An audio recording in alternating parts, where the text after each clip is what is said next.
All right, it's party time! Wow, how's it going, everybody? Welcome, welcome, welcome. How you nerds doing? How you nerds doing? Let me say hello.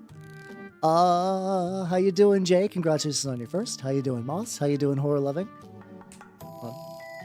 Noise? How you doing, Baconator? How you doing, Bonnie?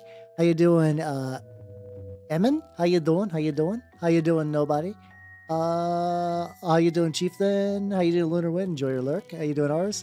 And yeah, I think as tradition, I will leave Padaru Howl on for probably the rest of the month as the ancient laws dictate. I'm still seeing like, I guess that was just like almost a phase. I guess I don't really see a lot of Padarus anymore. Also, how you doing, Avelion? And how you doing, Sharkray? Welcome, welcome, welcome. I don't see people doing their holiday spirit. It's fucked up. Christmas is dead, and weebs have killed him. But hey, hopefully you nerds are having a good day. So I did not go to the shop to play Wargaming today because my usual crew are not going to be there.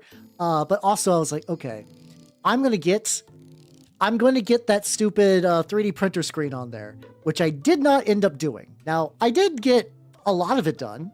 Well, I mean, I made progress. So for one thing, apparently the Elegoo seals, like, you know, like when I don't know the formal name, it's like you got like the two little like connector joints for like kind of like cabling and whatnot, like circuit connectors or whatever. They were sealed with super glue, like not super glue, hot glue, which I had never seen, but apparently is to stop it from jostling during like a lot of 3D printers. Basically, all 3D printers more or less come from China, so those fuckers had to be able to make it across the sea. So I had to figure out how to get those removed. And then by the time that was done, I opened up like a decent amount of it, but realized that the sort of like multi-tool I had was just going to be too awkward to use regularly. So I have got me some cheapo like hex drill. So that should help quite a bit. People can't, I mean, I guess, but also I assume that, like, you know, people, I thought a lot of people would have Padarus. I guess this is kind of that endless cycling of like who's becoming a VTuber new and fresh and who has been one for a while. I feel like even a lot of people for a while just aren't rocking them. Though to be fair, I got my Padaru like 2022. It's old. It's basically like now the equivalent of a family just like going, like, my family always had that like big box of ornaments during the holidays, which I believe that's with my adopted sister now, which is good because for a while I thought that was just totally lost. But it's like it's like, you know, you got your family set up, and that's kind of what mine is in a fucking weird way to say it like that. But yeah, I think it's got it's a finely aged Padaru. But yeah, no, so during the 3D printing bullshit, which is not done yet, I actually got to do a bunch of like chill hobbing today, which has been a lot of fun. I just got to work on some minis, just build some minis, put some sand on some bases, watch some YouTube videos. Yeah, this is a Calavera one. Cala did, he did a thing like a couple, like, I think he was doing like, because the guy is insane, was doing like $50 Padarus or something like that. And I was like, well, yeah, I'm gonna get on that shit. I'm gonna get on that shit super hard. But yeah, he's done a couple. I don't know who off the top of my head else still has a Calavera Padaru. I mean, Koopa probably, but she's got the Bonitis still. So when was the last time Koopa streamed? I legitimately don't remember. It's been a bit. It's been a bit, which makes me sad, but it'd be like that. But she got the pest from her sister. Oh, that's unfortunate. That is unfortunate. The forever plague is real. But yeah, so yeah, today I will say has been good. Oh, I should explain what the fuck I'm doing today for mini painting, because this is actually for a new war game. Well, it's been around for a while, but I've not actually delved in myself. There's a game called Necropolis28, and its premise is about like all living things are dead. It's just like a nightmare, like undead hellscape. And I was also doing a lot of like, I'm continuing to clean up my painting environment for like brain reasons. And I was like, oh, I found these guys kicking around. But I also found that I printed this torso, and I found this head and this shield from some Arena Rex guys. I think I was mentioning this on Saturday. I found this is from Medusa, and this is from John Arena Rex. I don't remember his name. But basically, I found all those and I was like, oh, you know what? This would be cool. This would be cool. And I just stuck those parts onto that body. I was like, well, shit. I guess I can actually use this for a thing. And I've kind of built that. So this is an entire warband for that game, which I think objectively is going to be bad. I think you want a couple more bodies on the table. I was going I tend to like, there's a concept in war games where you can, where you get like really good customization for gear and stuff. The idea of going tall or going wide. Going tall is just you have like a couple of dudes, but they're very kitted out, and which means that like in general, every one of your guys is going to be like a gigantic murdering demigod. But if any of them eat shit, just like the reverse, basically like I don't forget what like the reverse snowball is. But basically things will kind of get out of hand like the more and more you lose. However, if you murder hard enough, that won't be an issue. But then you got go wide as well, where it's you just like have a bunch of individual dorks. They're going to be shit, but through sheer numbers, in theory, you should be able to like knock that shit out. And whether that's good or not really, really varies depending on the game. Like even if in games where it's not great, I still tend to do that. Like Trench Crusade is kind of depends. You kind of want like a middle ground because you want some dorks to like hold objectives, but you still want like some murder guys. But even then in Trench Crusade, I tend to go tall. I tend to go tall because I like my fun toys. I like my fun toys more than having like a bajillion bits. But yeah, so I put these guys together, and this was on. I think this is on Saturday. Yeah, no, Saturdays is I think this is just a good weekend. This is just a good weekend for me in terms of just like just taking it easy, chilling, getting the energies back. It's been good. It's been good. So I've been using this to get together. Like it's weird. Technically, this is adding things to the backlog, but also these minis were stuff that I had them put together anyway. Like I had already 3D printed the parts, and I just kind of like printed them and I put them on a table, and I was like, I'll get around to these someday. I'll get around to these someday. Like technically this Arena Rex head in terms of like being in my collection predates me as a VTuber by like maybe a year or two. I don't remember when I picked up these Arena Rex models, but yeah, this is definitely in terms of just like in my collection. This helmet and that shield are at least 6 years old. Definitely older. Because I'm gonna be 6 years in VTubing come next April. Yeah, no, that's good. That's gonna be real. I still think I'm gonna have anything like big set up for that. Ideally, I'd like to get my new outfit done in time for that, but that really depends on like when Nausnamama's gonna be done, and then also, I have not had to look up rigging in so long, and it's really interesting with VTuber rigging too. It's something that kind of just like improves very, very rapidly. So it's like I'm gonna have to see what like the current rates are and like what's going on with that. I like a little lantern too, some stuff. So I know a couple of like my Milky Mama, the one who rigged me right now. I'll have to see how busy she is too. That's gonna be a big thing. If not, I might have to look for someone else. We'll find out though. I'll find out. So basically, I'm doing the there we go. We got ad break. Go ahead and big sip real quick.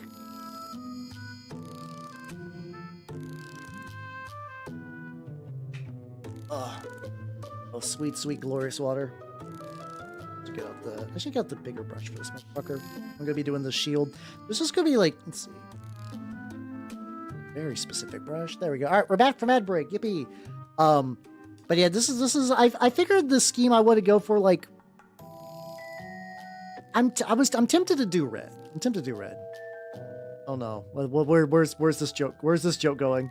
Oh no, where's this joke going? I work with crayons. Oh, that's fair, yeah. Yeah, it's like one of those things. It's like that word in so many contexts. It's like it could be cranes. I think there's like a bondage context for it too that I'm vaguely aware of, but I don't know. Like, it's always tricky with stuff like that to know how much of that is just like people on the internet being goofy and how much of that is like legitimate, like real world terminology. I don't know on that. And then you got people who puppeteer VTuber stuff. That also might be one of those things too that like legitimately if things get real bad, like I can't imagine like rigging for myself is going to be a good idea, but that's always on the table because from what I understand, it's like, you know, it is a skill, like doing live 2D rigging stuff. Like it is a skill that requires, like, it's not trivial. There's a reason why it tends to be like probably one of the more expensive things, but it's also one of those things that I've realized I could get a bunch of stuff. Maybe that's one of the things I definitely need to like probably get into myself. But I still need to look. Yeah, I still need to look at that. For context, there's like a couple of animated little side things that like once wasn't it like basically once like Alice Asylum was not going to be real, they decided just to kind of do some animations to kind of wrap up Alice. Hey, how you doing, Grum? Welcome. I'm painting this guy for Necropolis28. Oh, that's true. If you're getting it from the Kickstarter, that might be tricky. Death Spiral, thank you. For some reason, I knew that was a word, and I just could not think of it. How you doing, Matthew? Come on. There. Oh, why can't I do this? There we go. Supremely noise. I'll take that. I got an anthropomorphic dog. Welcome. Stretch real quick. Give my pod a little kiss, as one does. You gotta keep it happy and healthy. Park bench and accept a nondescript package while wearing a trench coat. That'll legitimately just be me once I inevitably. The more I don't know. I still forever will toy around with the idea of opening a PO box, because that seems to be very common with people in the minis hobby. Like I keep hearing stuff where it's like, oh yeah, we're just like sending shit to each other constantly. I'm like, fuck, I should just quit being a weenie. How's how you doing, Troglodyte? How you doing? Welcome. I do appreciate being alive though. So thank you for Voltaire. But yeah, so where's I going with this? So yeah, maybe one of these days, like maybe if it gets too bad, if it just becomes too financially unattainable, I might just need to learn how to rig myself, which could have some benefits, because I've always liked the idea of like seeing if I could like live 2D rig like a mini I painted. Depends. Eagles are one of those things you have to be really specific about the shape first before I commit to painting anything. I don't know though. Like that's because like it's the thing that always is just gonna worry me is that once I open a PO box, it reveals my state, and there's like the privacy and like focus part of my brain doesn't like that. So I don't know. How you doing, son? How you doing, Starfire? Kind of like that, or like almost kind of like how Alpha Busa does things. I know apparently he uses like an Adobe like puppeteering program for that. But like there's probably a similar way to do like a live 2D rig with that same idea. How you doing, Majide? How you doing? I'm doing pretty good. I'm working on some minis. Oh, so for Necropolis, the way you build your warband is you choose between there's a couple of covenants you can choose, but basically every model in the game is like a set unit type, and then you can choose between blood, bone, or plasma. Blood gives you more health, bone and tend to have like vitality things. Bones are just like more damage, and plasma is being a ghost. And when your guys die, you generate mana. Basically, everybody can cast spells if you're like a leader too. So it's like a really cool, like it's another one of those games where everybody's using the same basic components, but they're remixed in a really interesting way. Plasma! There we go. VTubing for bat reps. No, bat reps are neat conceptually, but they're outside of very specific bat rep channels, everybody I've seen who tries to dabble in bat reps say the same thing. It's like, this is a gigantic time investment, and I don't think it's worth it. Like, conceptually, I think bat reps are cool, but like, you do need a lot of stuff. God, yeah, no, I still, one of these days I might do the other Nintendo, or maybe just any more Goemon games, because I did enjoy Goemon 64 quite a bit. Oh, he's got a bare ass leg. That'll be convenient. Yeah. Ooh, let's go. Yeah, printer. I guess it's the season for printing issues. I was mentioning earlier that basically I'm ordering some new hex screwdrivers for my 3D printer, which should come in by Wednesday. So we'll see how that goes. It's working. It's working. Yeah. I've heard that the side-scrolly one is apparently really, really brutal, fuck off hard, but also really fun. That was the one that I remember reading about Nintendo Power and having a huge crush on. I cannot remember. I played 64 to completion. I cannot like Noe, the mermaid lady. When I was younger, I had a huge crush on her because she had green hair, could turn to a mermaid, and I thought mermaids were fucking rad for the longest time. I still do, conceptually. I just don't think about mermaids a lot. Hey, there we go, there we go. Yeah, you doing, Big Buck of him? How you doing? Yeah. Exactly. I legitimately had a huge crush on her when I was like a wee lad. Out of basically nothing though. It was basically just like Nintendo Power articles, and otherwise I knew very little about the game besides that. But I was like, oh, okay. You know, the young heart wants what the young heart wants, I guess, at the end of the day. The second Nintendo 64 Goemon game. I cannot recall the name, but it's a side-scrolling one. They just had like a little bit where they were just showing Yae could just turn into a mermaid, and I was just like, wow. I think it's because I also had a crush on Misty as well, and that would maybe there's some like little bit of crush transference going on there. Yeah, to be fair, yeah, I mean, I don't blame you on that. Goemon's one of those franchises that like, it's so like the release in the West must be so weird that I could easily see being like, oh, I didn't even know these were the same game. Because there's no like real advertisement or like, hey, did you know this is a Goemon game? It's a sequel. People are just like, fuck it, here's a new game. Everyone had a crush on Misty. Yeah, you're not wrong, but still. I remember there's a Japanese Pokemon card from that era that was like a naked Misty holding on to a Staryu or Starmie, I forget which. And I remember as like a young lad, I was like holding on to that shit like it was fucking contraband. I was like, I can't let anyone know that I got this card. I wasn't like cranking it to it or anything. I wasn't nearly old enough for that, but I was like, this is my precious card. And if anybody knows that I have it, I'm gonna get in trouble, so I have to hide it. I think there's like a decent I think basically every school had the more or less the same like Pokemon card thing, where it's like you have Pokemon cards at school, and then someone starts gambling, and then all the Pokemon cards are banned. Like, I was able to get it before the banning stage happened. It was definitely before banning happened.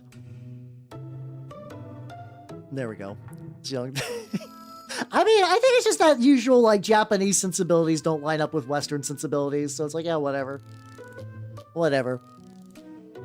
I don't know if I want to Google naked Misty card right now, but, like, I'm fairly certain she was just, like, pure naked, like unambiguously. I could be wrong, though.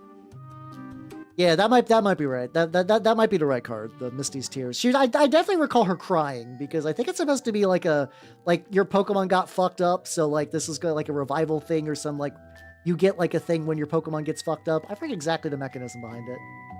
Something like that. He's got like a little bit of smear. I'm just setting up for like my typical like I'm painting like tarnished metal. These guys are going to be a lot of tarnished metal today. I don't know that. I'm talking about I had a crush on Misty when I was younger, and there's a Pokemon card with Misty not really wearing any clothes that I was just like, I can't let anyone know I have this.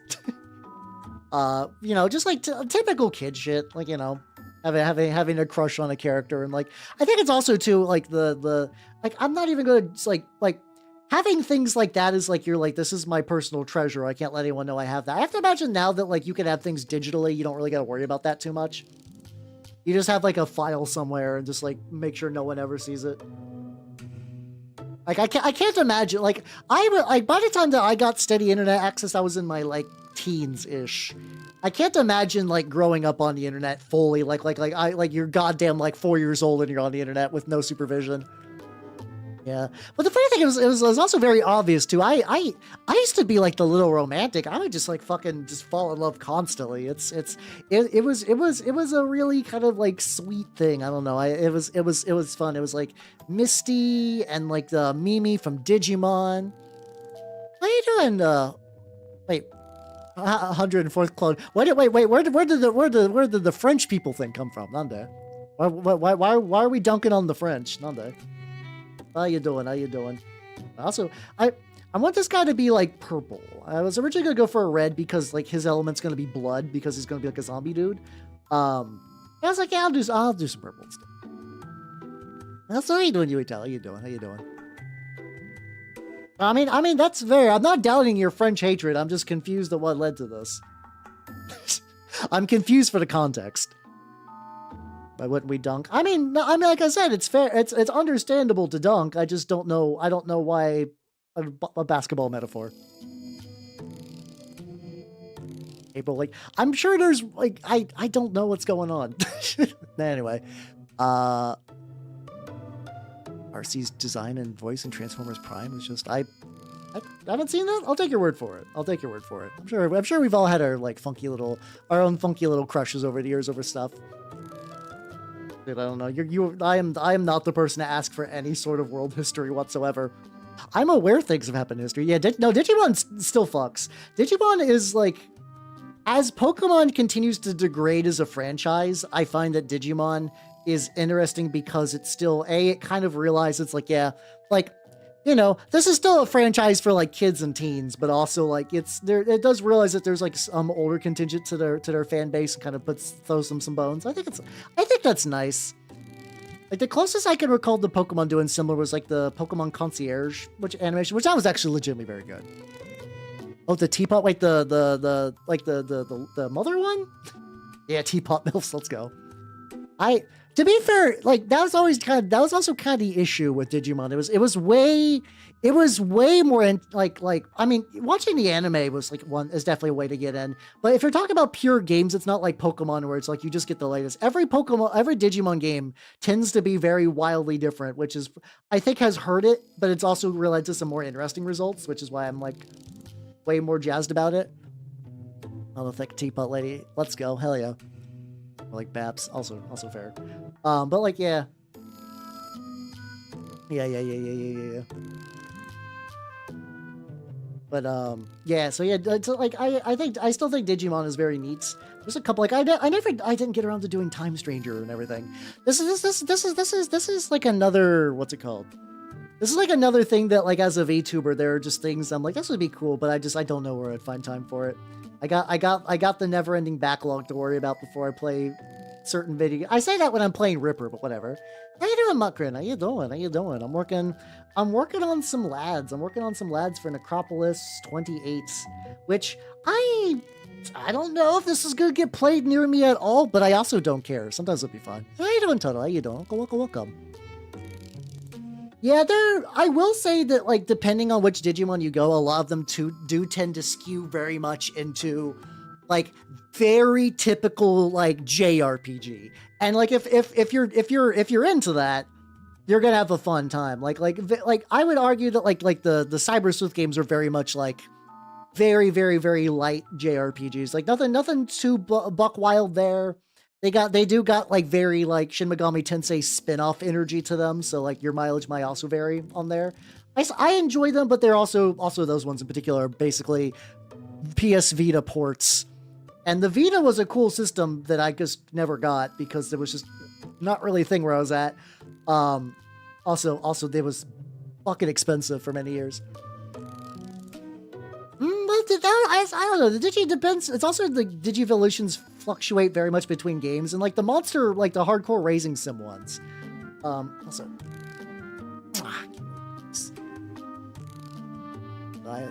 you increase your. Oh, God, Jay. Good night, Jay.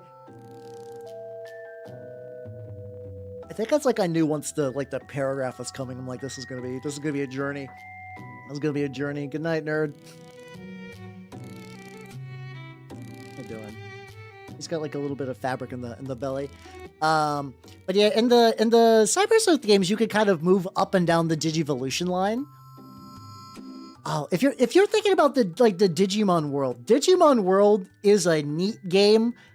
Digimon World is a game designed to kick you like that. That's one of those games that like is sold, I believe, with the idea that like you need a strategy guide for it. I actually played that on stream, like maybe like a couple of years ago. I think I still might have VODs of that kicking around somewhere, but just never uploaded. But basically that game is hard as shit. So like I don't blame you bouncing off of that. Like, as an adult, I was like, this game is, like, unnecessarily mean sometimes. As a child, that would easily, you'd be like, I don't know what's going on. Why does my Digimon hate me? Why is there so much shit? I mean, you'd say poop as a child, but, you know. Yeah, but that is also true. That's where Numemon with a gun came out. Yippee. Like I said, Cyber Sleuth is neat. I enjoyed Cyber Sleuth a lot. I also, to date, believe the Eaters are one of my favorite designs. I have a soft spot for whenever a monster franchise makes, like, a separate monster. Like, I've more or less entirely cooled off on Pokemon, but I still think Ultra Beasts are the raddest shit. Of like, what if you take Pokemon, but like you throw away the typical design language of like what constitutes a Pokemon? Like, Pokemon has a very like distinct design language, and all the Ultra Beasts are like, what if we just didn't care as much? Like, does this read as a Pokemon? Kinda, but like, it doesn't need to as much as like, say, like a typical Pokemon line would. And I fucking adored it for that. I adored it for that. Eaters are basically like a monster villain in a Digimon game that does not need to look like a Digimon. And it's like they're also based on Dazzle Camo, which I think is a neat concept. Which for context, Dazzle Camo is when you have like, basically it's camo that's not supposed to hide that something's there. It's supposed to like fuck with your eyes so you have a hard time picking out the outline of what something is. So like you'd see like a Dazzle Camo ship on the horizon, and you'd be like, yeah, no, there's a fucking ship there. But like, I don't know where anything on this fucking ship is. Like trying to figure out like where like distinct elements of that ship are is like surprisingly hard. And I enjoy that. I enjoy that concept a lot. Let's get that. Tyrannomon is awesome. I don't know if I know Tyrannomon off the top of my head. I'm really bad with naming Digimon off the top of my head, but I'd believe it. Does he get pants on? He does got pants. Okay, I need to figure out what to do for pants. Yeah, it's kind of like a hiding in plain sight thing. Yeah, it's neat. But yeah, Eaters are cool. Cyber Sleuth, I think you can get in like a bundle on Steam for like $10 with Hacker's Memory, which I have not played, but is apparently a better story, surprisingly. It's like a parallel story to the Cyber Sleuth, but it's not like an expansion pack. It is like its whole separate game. I have not played it because it just didn't actually, because I basically played Cyber Sleuth like right before I became a VTuber. That back when it was just like get home from elf job and I got an entire day that I don't have to do anything. So it's like, fuck it, long ass JRPG, who gives a shit? Like, that was the time period where I played like Persona 5. I could not see myself playing Persona 5 now. The time does not exist for it. Yeah, it goes on sale, I think, a decent amount. Like, I think I paid $20 for the copy that was just Cyber Sleuth. You can get the one with Hacker's Memory, I think, for like $20 as well. Especially if you go for console. If you have like a PS4, you can pick up, or like the Switch even, I think has bundles for both. All those fuckers are drying. Let's get a little bit. Oh, hold on. Got this like cloth. I think it's supposed to be. There we go. That purple as well. Yeah, God. I never got around to playing Royal, which I understand is like now the definitive version. Also, it's really funny. Fucking Atlas had like a marketing like thing, and they're like, you know, actually making definitive editions of all of our games is hurting our sales, because like, why would you buy like a Atlas game when you know that like 6 months later there's going to be a better version of it with like a complete story and more features? So people would just wait, and then that would actually legitimately hurt sales. Like, apparently some people did not buy the like the like medieval fantasy JRPG they did, because like, why? Like, you know, there's probably gonna be a better one. There's probably gonna be a better version at some point. And yeah, they were never expansions either, so you couldn't just buy like an upgrade, whatever. Yeah, RE Fantasio. Yeah, I don't know if that one ever got a definitive edition, but I think people like legitimately, despite the fact that like it got a lot of awards, people were just like, well, there's gonna be a definitive edition. There's gonna be a definitive edition of Metaphor, so like, why get it now? Unless like, you know, hardcore fans and people suffering FOMO absolutely will. But like, if you're like, you know, I'm a consumer that has played a lot of these games, and I know basically what to expect. You're like, well, if FOMO and spoilers is not something that I'm concerned about, I can wait. I can just wait until this game's fucking like gets its definitive edition and then play it, you know?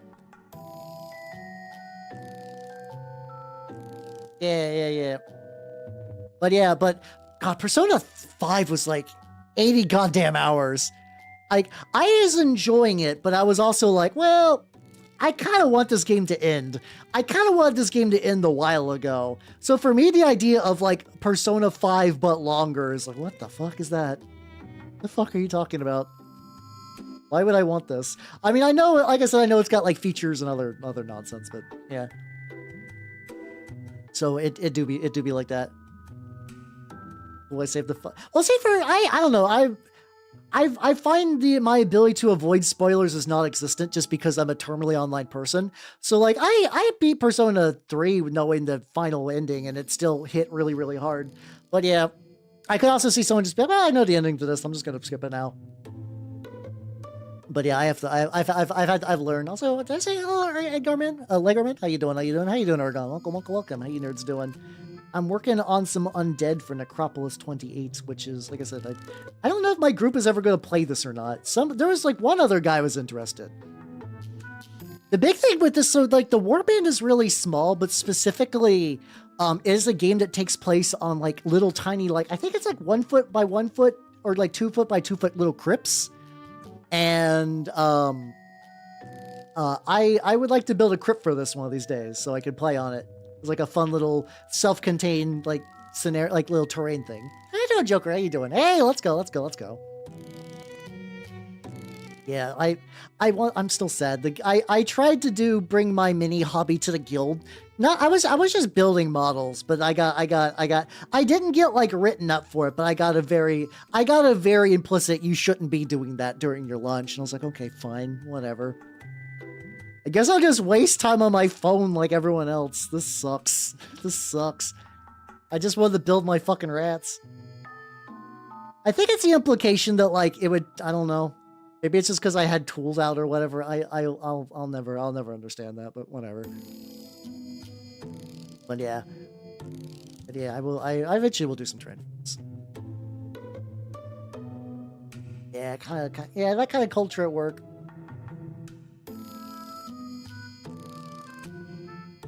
I gotta get a little bit more on his feet. Yeah, the guild is, like I said, like it's out of like it could be a lot worse, but every now and then like something will chafe up against like the way like my brain works, and I hold on to that. Oh, so this is the body, I believe, is from Blightbones. Who are you? I don't think he's on like my mini factory. I think you just gotta like. I think he's like one of those people that if you go to his Patreon and subscribe to him, you get access to basically everything. I forget what body is. I'm pretty sure the body's Blightbones. The head and the shield are from Arena Rex. These were models I've had for like multiple years, but in the process of just like being a mini guy, I just never painted them. I just never ended up painting them. So they just kind of sat in my, I think it's, Blightbone spelled like that. Yeah. They just kind of sat in my collection, just unused. So I was just like, you know what? I was just like, like I said, I was legitimately cleaning my desk. Yeah, the shield's actually from the Gorgon, which is kind of funny for similar reason. That legitimately might be based on the shield. But yeah, no, it's. I was like, well, these were kind of like fucked up, and I don't know where the bodies went of Medusa and then the other guy.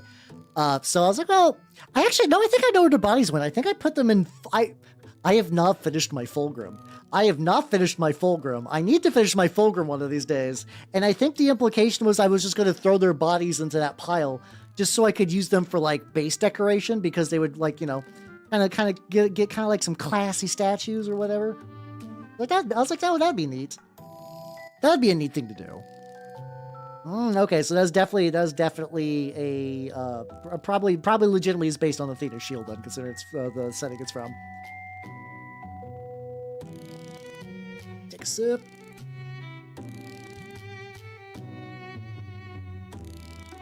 Yeah, but this is definitely a kit bash that has sort of led me into doing this whole Warband. Oh yeah, I put my gunmetal on the palette. I just took a little shortcut first before I did that. And that shortcut, detour, there we go. Get a little bit of this gunmetal, and just got. Luckily, there's like not a crazy amount of like materials I need to fuck around with. This is good. This is gonna be a pretty like. For me, I was like, oh, this is like basically the quintessential like Sunday project where it's like 3 models. Like they're gonna be pretty rusty and dirty, so I'm not like super worried about like a lot of color variety and whatnot. Pretty straightforward. So I'm like, yippee, there we go. I want to dry brush that. I need to get like the leathers. I need to get a little bit more for the lights. I need to get like the feather plumes. I'll worry about these other colors. What do we got? These guys are actually going to be a bit more involved because I got to get like zombie colors and whatnot. That'll be fine. I can at least get like the metal and whatnot before I start rusting them up. But yeah, no, this is fun. This is just like, it seems like it's legitimately like every time I clean off like my hobby area, I'm like, oh yeah, this is the thing I was starting to work on and I didn't. Oh shit, this is cool. I should continue to work on that. I should continue to work on this thing. I like, let me get a little bit. Let me get like the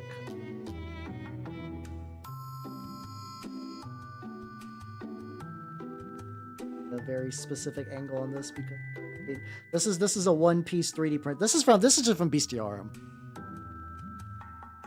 So how you doing, little wheelie cleric? Yeah, I'm gonna do my very typical lazy method of doing like metal dry brush on this. Ooh, Spork. Yeah, hell yeah, let's go. Take you to the Nanners fan club. Yeah, if you do not know, everybody. This is my wonderful bestest snake Nanners. She is doing very, very good. And my plan is so I use coconut bark for her bedding. What I'm doing is I am currently drying a bunch of you basically got to soak the bark in water for a while, but if you don't let that dry enough, it gets really, really humid in there. So I'm basically just letting it kind of like heat up and like kind of fully dry out before I do like a big cage cling. But she's doing good. She's doing pretty good. She's been active. She didn't eat her last rat, so I'm gonna try to feed her a rat probably this weekend. We'll see how it goes.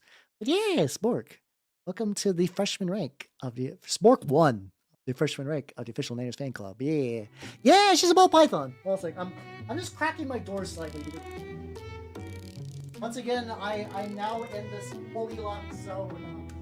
Not in the Goldilocks zone. Sorry, I'm either too hot or too cold. I am in the Goldilocks extremes. I don't know. But yeah, she's a ball python. She is 6 years old as of this September. I don't fully know her birthday because, you know, I got her from a pet store, but I've had her for since legitimately her birthday with air quotes is September 20th because I for a payday I was like I'm gonna go get me some. I'm gonna go get me a snake.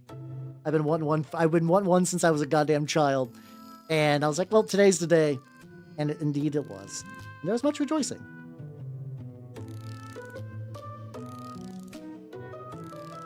But yeah, the acquisition day, yes. I feel like I still want to call it birthday though. How is it cold blood? Legitimately, I get teased because at the guild, I have like a little portable heater I brought with me, and it's like you really are like a snake, aren't you? I'm like, no, I'm not antagonistic against him. I'm just like, I just like it warm. Thank you very much. Yeah, no, ball pythons are fucking adorable.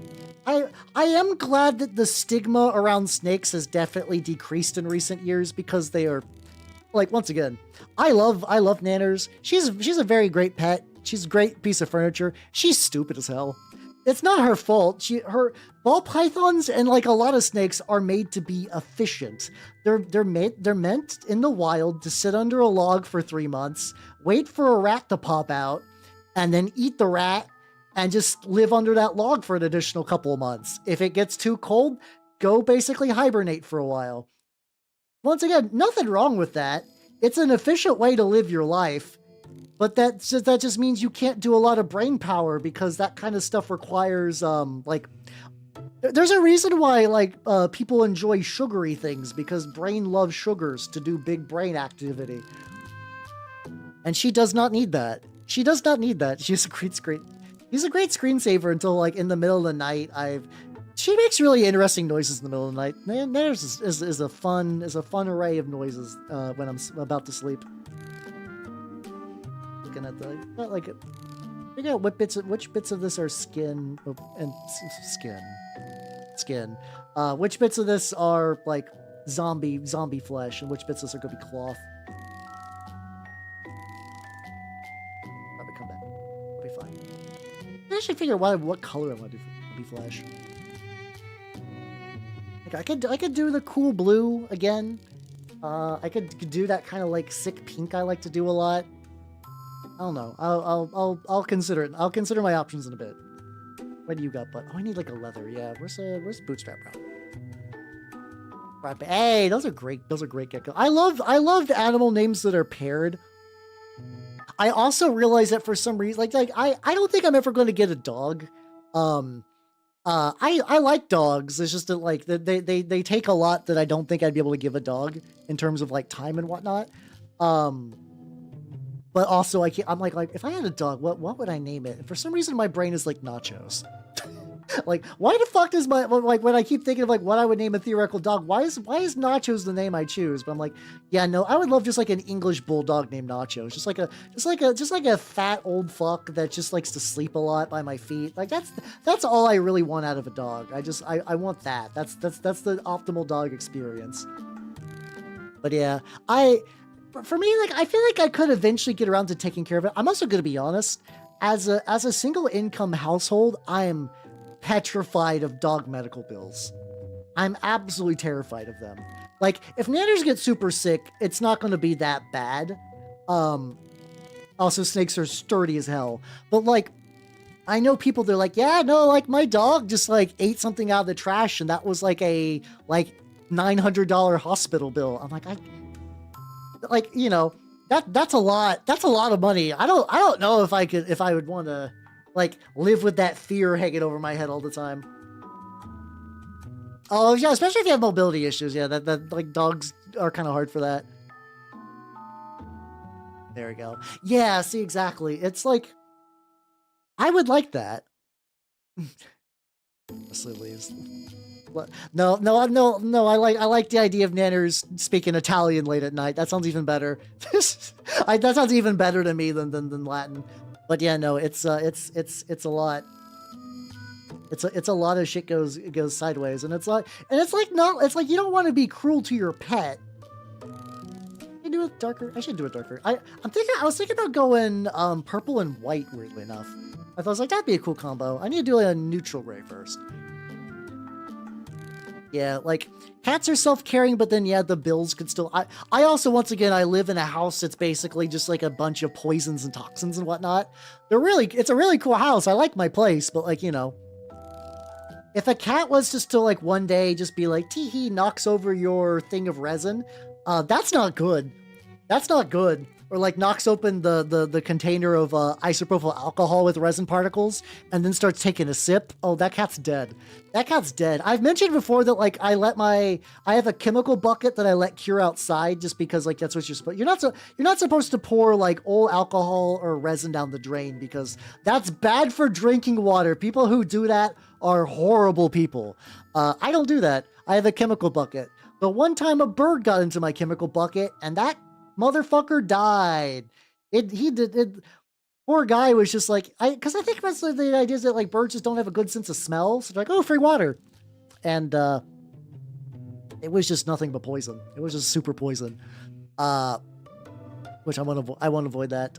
How does she speak Italian with no fingers? Very carefully. There we go. How did I dispose of that? I just do it. I think I did just throw the bird in the trash. I don't know if that was maybe necessarily the best thing. It is also really weird though at the guild. Sometimes there will just be like a dead animal. Like, you know, just sometimes like a bird will die outside. And unfortunately, I love animals, but because I own nanners, I've become like numb to small dead animals where other people freak the fuck out. So like I just now have a superpower that others at the guild are like, how, please. This squirrel died on our porch. Can you get rid of it? And I'm like, oh, okay. Okay, fine. Sure. I can do this. Listen, I'm slightly numb to that kind of thing. But I'm not that numb. I'm not numb to the idea of just like, well, there's the dead bird. There's the bird of the bucket. What is your wisdom today? Like, I can't quite go that far. I can't go that far. Listen. I am still nice man with happy feelings all of the time. Well, I kind of like this actually. Maybe I won't build up to a full white and just do like a light gray on top of this medium gray. That might be the way to go with this. That'd be the way to go.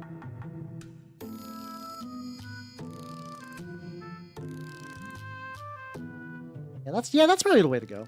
I could actually, like, does he get any other cloth elsewhere? Well, maybe. There's probably some purple I gotta touch. Bottom bit.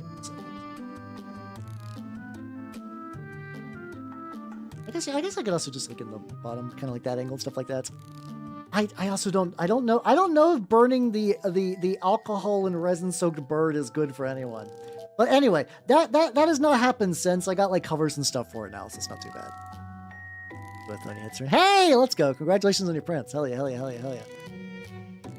Oh god, yeah.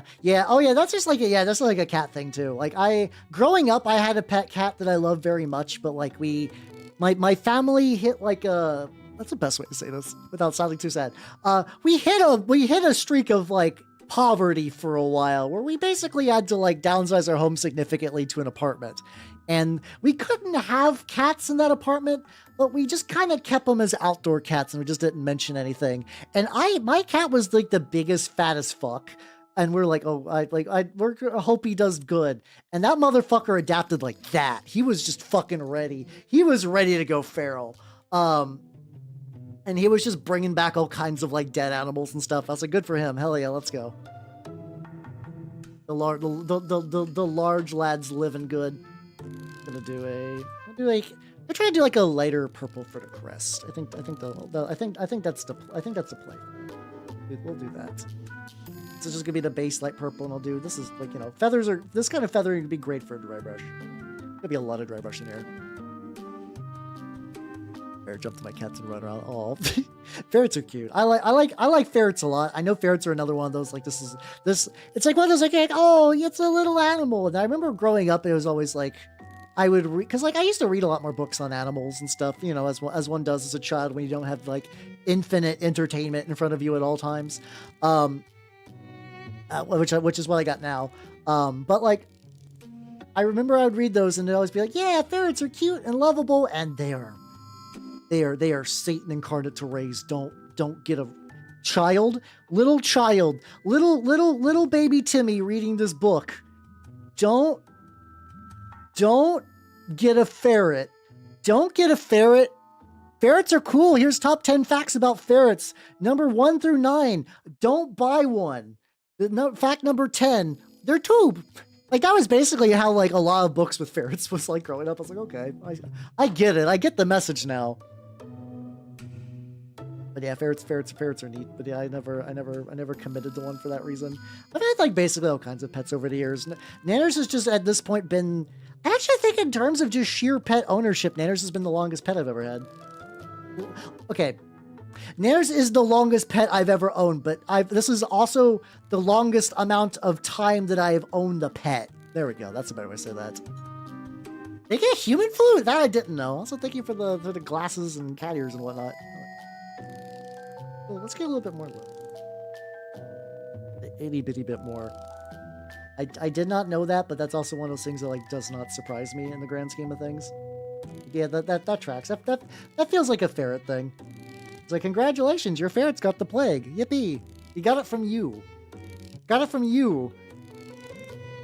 I got sick from watching you. Okay, I need to go back to this guy and get his back plates because. Why did I take the nice brush that was the perfect size and mix it up into my collection? My pets to ride things. See, that would be fun. God, the funny thing is I used to do that. I had a really like, it's almost like an apocryphal story in my own life because I don't remember it. And like, oh God, I flung that, but it's fine. I was like, this is a story that like was told about me to me, but I was too young to remember. But we had a big like, we had a black lab when I was like 2. And it was like a good black lab. It's like like one of those like sad things when like nothing is wrong with an animal, but like the life changes. Where it's like it was a good lab. But the problem is that like I became 2 and I was like, I must ride you into battle. And like it never bit me or anything. But it was clearly not having a good time. So poor lab was given away before I sort of came online as a person. I don't recall this because I was 2 and I did not have my first memory until I was like 3 years old. Legitimately on my 3rd birthday party is where I awakened as a person. That's just how that went. But yeah, no, apparently the urge of a creature to ride another creature is just deep. It's just like a deep genetic thing. They're like a... Oh, he's got another Paul Dry Mist. Got like another... Yeah, I need to figure out what color for the zombie flesh for these guys. Got a couple of other colors. This guy's got like I said, these guys I think are going to be way more involved than the actual like guy leading the warband, which is pretty funny. One of these, like, I was like, should I look up like different types of like putrefaction online to figure out if there's like a specific shade I want? Let's find out. Maybe. Let's see. What would be? Like, I could do the yellow again. It's like a cool contrast.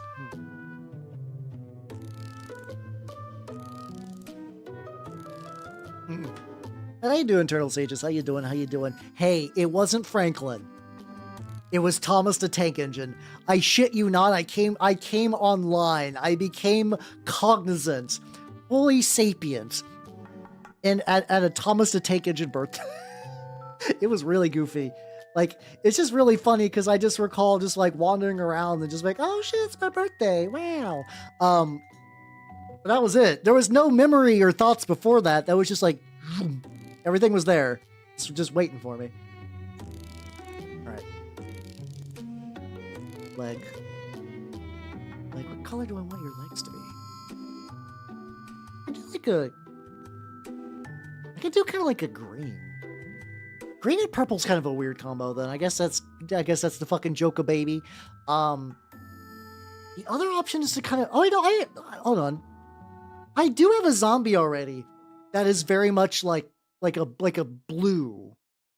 Like I know this is going to be a like all the blues on it are going to be dry brushed as like a all the blues on it are going to be dry brushed as a tarnished metal color. But yeah, you know, maybe like a I'm gonna use what color is this? This is dark blue pale from Vallejo. This is an older one. I assume there's a new formula of this by now.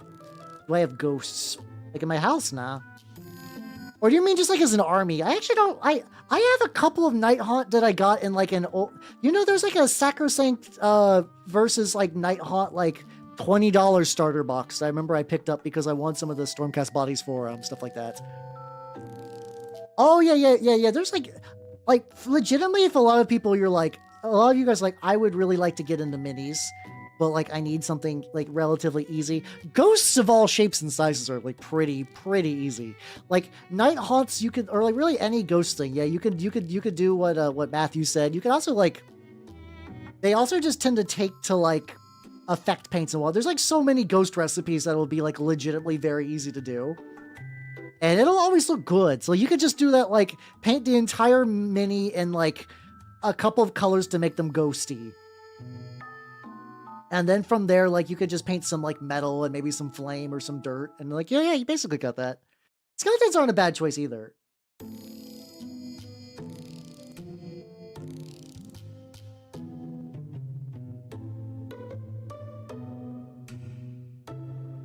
Like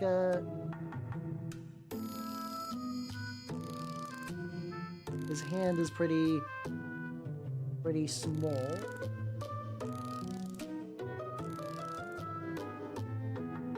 Like I said, I'm pretty sure weirdly enough the leader is the one who's going to be finished tonight, and everything else is going to be kind of like a fun bonus if that becomes real.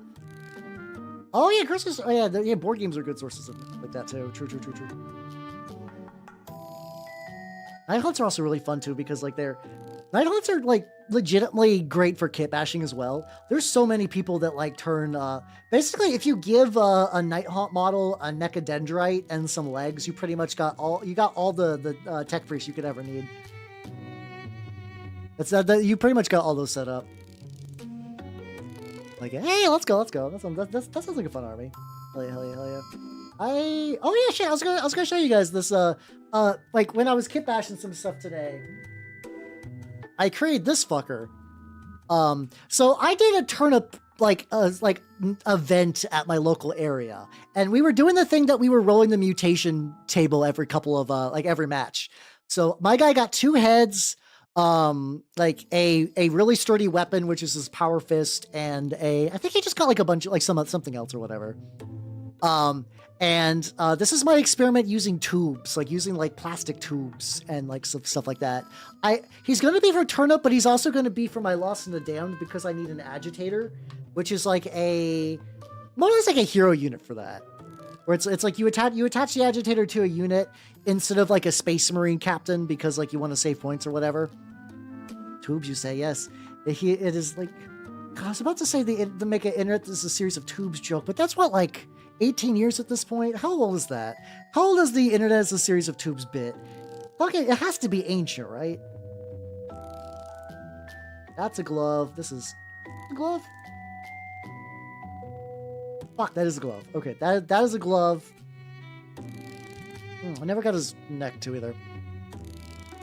No, Lost in a Dam for 3rd edition Warhammer 40k. It's basically like Chaos Imperial Guard. I play, that's the only edition of 40k I have played is 3rd edition, and I play it like maybe like once every 2 months. It's very sporadic. I pretty much play with the same guy each time because we both kind of got into it at the same time. But yeah. Oh god, yeah. I guess Al Gore is kind of like, to be fair, I don't think Al Gore needs to be culturally relevant forever. That's fine. Actually, Al Gore wasn't even the guy who made that interesting series of tubes quote. It was some other like, I think it's like a Republican dude. I thought. Got like fabric on the face. There we go. But yeah, I really enjoy the customization of 3rd edition quite a bit. It's as a hobbyist that enjoys like the painting and the modeling aspects a lot, I find that it really scratches my itch way more than something like 10th edition, which is probably like a more competent game, but also like very boring model-wise, you know? Oh, so yes, Al Gore did create the internet. There's also another guy who did the internet. It's a series of tubes. That was like one of those like, but like before, like arguably like senators really don't know what the internet is to some degree. Like more now so than ever, they're aware that the internet is like a real thing and not just like something their grandkids made up. But they still don't really get it. I don't think a lot of people do that are in politics, because you really don't have to. Like a lot of people who are doing political stuff, like ideally, like you know. Now you kind of got to, but like not as much. Like I don't know. I shouldn't say definitive about politics. I don't know shit about politics. I know nothing. I don't know any. You don't. Welcome. Ted Stevens. There we go. Alaskan senator. Oh god, he was Alaskan? Okay, the Alaskans are responsible for the Interesting series of tubes. But yeah, that joke has to be like, I want to say like 2007. I want to say that's like a 2007 thing. I'm also going to accidentally paint the interior of the cape, and that's fine because I'm going to touch that shit up later. I just need to apply some paint to feet, as one does. Also doing, this is also like a dark gray base coat instead of a black. So far, it's not too bad. It's not too bad. Oh yeah, you kept saying the Shorehammer thing. Hopefully that turned out well. I did a big cling of my my workshop over the weekend, so I found these minis yesterday, and I decided to do a Necropolis Warband with them. Which is pretty legit.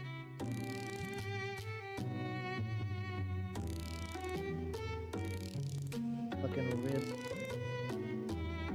Another one of those like the like, you can't do sub assemblies with 3D prints, even though it makes me big sad. Getting fun. A lot of this later. Be pit, but yeah, I'm glad your convention thing went well. All right, there we go. Okay, that is looking pretty good. I'm liking the flesh on that. Yeehaw, let's go. I'm this guy. You need anything specific, buddy? Let's start doing that light gray. Let's do that light gray. I think this is, once again, this is gonna be another Hal does a lot of dry brushing on this model, but I think it's just because it's just kind of built for it.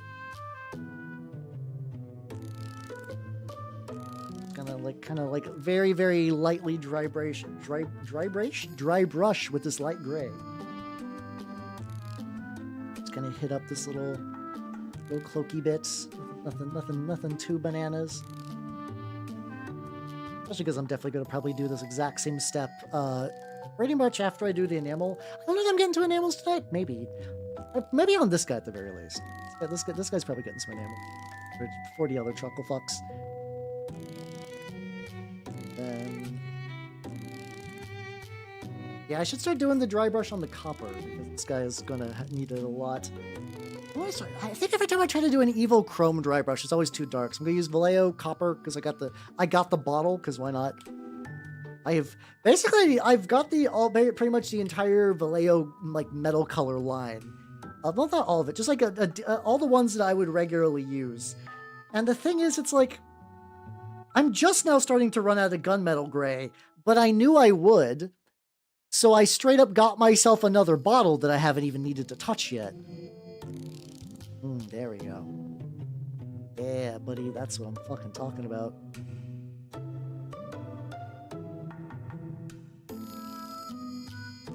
It's tricky with this copper too. It's a little more. So I have like a round palette on my like lap area today, and I keep knocking it upward. Like every time I just kind of put my hands down, I keep accidentally bopping it up.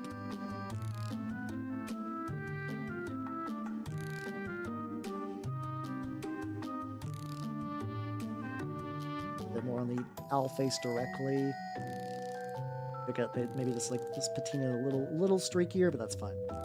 Also, one of these things that like once I start dry brushing, once I start applying the enamels, it's kind of gonna like die down and shade quite a bit. Similar bit in there. Armor, yeah, there we go. Like this guy's armor was detailed enough that I'm like, oh, this is gonna take this really well. It's gonna take this look really, really, really well. Oh, baby, let's fucking go. Oh, hell yeah. I think it says, oh, fuck, I didn't get his sword. Well, that's sword. Oh, I did. Okay, this is fun. Look at this, like, really cool, like, face on there. It's like I could rust this guy up. I probably might rust up the sword a bit more, but I think I want to lead more tarnished because it definitely like will hold on to the details of his armor a lot better, which is what I want. This is going to be nice. Nice for the theoretical game where I guess if I could like, I don't know, the other ones don't really necessarily read as like, because this guy's taking like things from Arena Rex, definitely kind of leans more like Roman or Greek. I guess I could look into like doing like a Roman style or Greek style like tomb. I know they're not interchangeable, but like if I'm doing something that's just kind of like fantasy tombs or whatever, for a world where everything's dead, it doesn't matter. I also kind of considered the idea for a while of doing just like more in the Warband, but for parts of dead war games. But I don't know. I still have that like big stack of Wrath of Kings models I could really delve into for some projects, and I've not fully committed on that, of just like gutting those up or using them for other things. I eventually want to tap into there though, because there are some like legitimately good models from the Wrath of Kings line that is just waiting for me just to kind of like get up in there and start messing around. I think I also hold out hope that like one day I will play Wrath of Kings with them proper. So like, because I was like, well, I could take like a lot of the House Nasir stuff for I can take a lot of House Nasir stuff for like a Chaos Cultist. I also think the House Goritzi, which is kind of Transylvanian style stuff. I think their base unit is kind of like more like a kind of like barbarian sort of dude, just kind of like a rangy, kind of like out like kind of like a Norska guy kind of. I was like, oh, that would also be really, really cool too. To do something like that and just use them as Chaos Marauders. I don't know, I don't know how much I'm ever going to go into like the old world, and I don't really care that much about like being faithful to the minis of the era.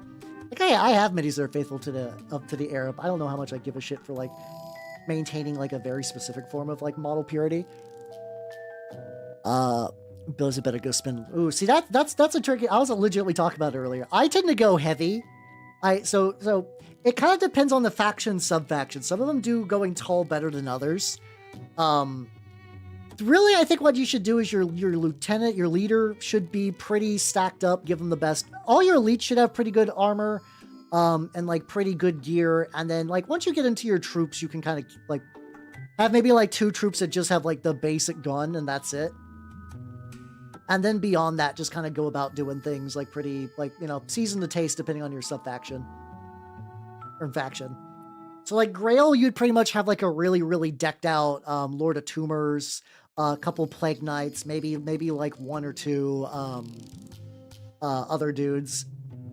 And then everybody else is just gonna be like a disposable chumpo, like the Plague Hound or whatever. There we go, look at this fucking hell yeah. Oh shit, I should have done, okay. That was not the right part to dry brush on, but that's fine.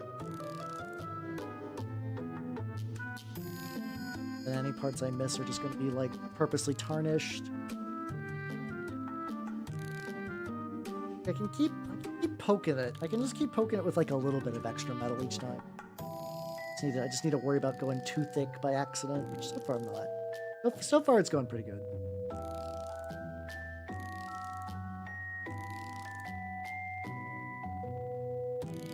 Let's go. But yeah, I guess it depends, like, what faction are you planning on building for?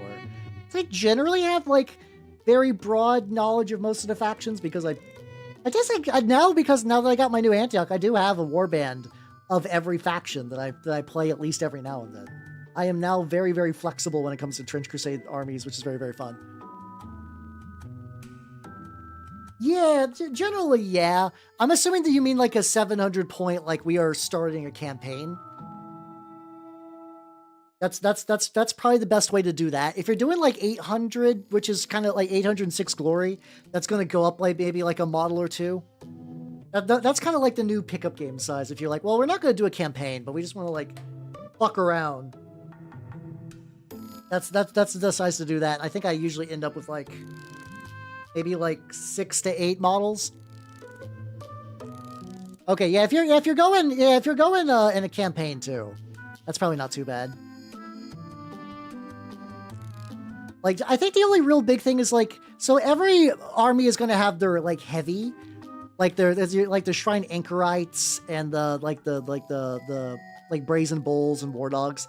Those I would actually say, if you're doing a campaign in particular, you're going to want to max out on elites, because elites are harder to kill and they gain EXP. So definitely get all your elites and then give them like the gear they need to survive, because you want them to survive so they can accumulate EXP. Then once you get like enough money under your belt, then you could start giving, getting something that's slightly heavier. What's also good to do too, so there's the promotion mechanic on Trench Crusade, is that like at the end of a game, at the end of a match, like you will roll a d6, and pretty much on a 6, you will promote one of your like basic bitch dudes into an elite. Technically what you can do is tech this. Now mind you, every time you fail, you get to like bank one of those. And then once you get 6 banked like failed rolls, you actually get to just automatically promote a guy. If you time it right and like you technically get unlucky, or lucky depending on your circumstances, what you can actually do is like wait till you get like maybe like 3 or 4 of those saved up, then like at the end of the match, like you'd roll, you're like, oh, I got like 4 banked promotion saves. Then buy yourself a war dog, like werewolf or whatever, because then you could promote them later. Like once you get your failure promotion to auto trigger. It's like it's like, you know, timing on that is going to necessarily like not always be under everyone's control. Like sometimes you might just roll really, really good. And just promote like without saving up a lot. And that's also fine, because, you know, if you're promoting consistently, it really doesn't, like, that's not bad by any means. Things are still going really good for you if you're like, oh no, what's that thing that like, oh no, my lobster too buttery and my steak too juicy. That's kind of what that is if you just continue to roll well on promotion rolls. That is just all upside. So like, even if you can't like plan your promotions, you're like, yeah, it's fine. You're gonna be max on elites. See when I dry brush this bad boy, all the little bits where like the metals got kind of bumped around. I gotta fix that little bit for his neck. Oh, look at you. I also gotta figure out what the fuck I want to do with the lantern. I could even do like a brighter blue mix just for the lights. Because I guess I also don't want the lantern to be like lit.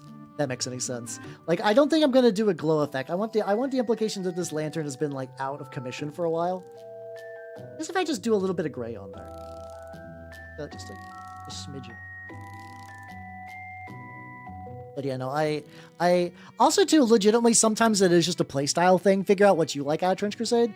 Like I said, I go heavy. I know some people that use like gear and units and whatnot in ways that I don't.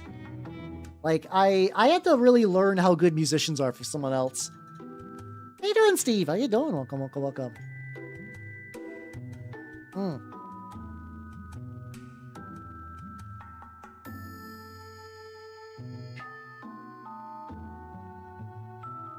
Let's see. How you doing, Steve? How you doing? I'm building a Necropolis, dude. Very close, actually. So I'm gonna get that little bit of dry brushing on his tomb. Oh yeah, no.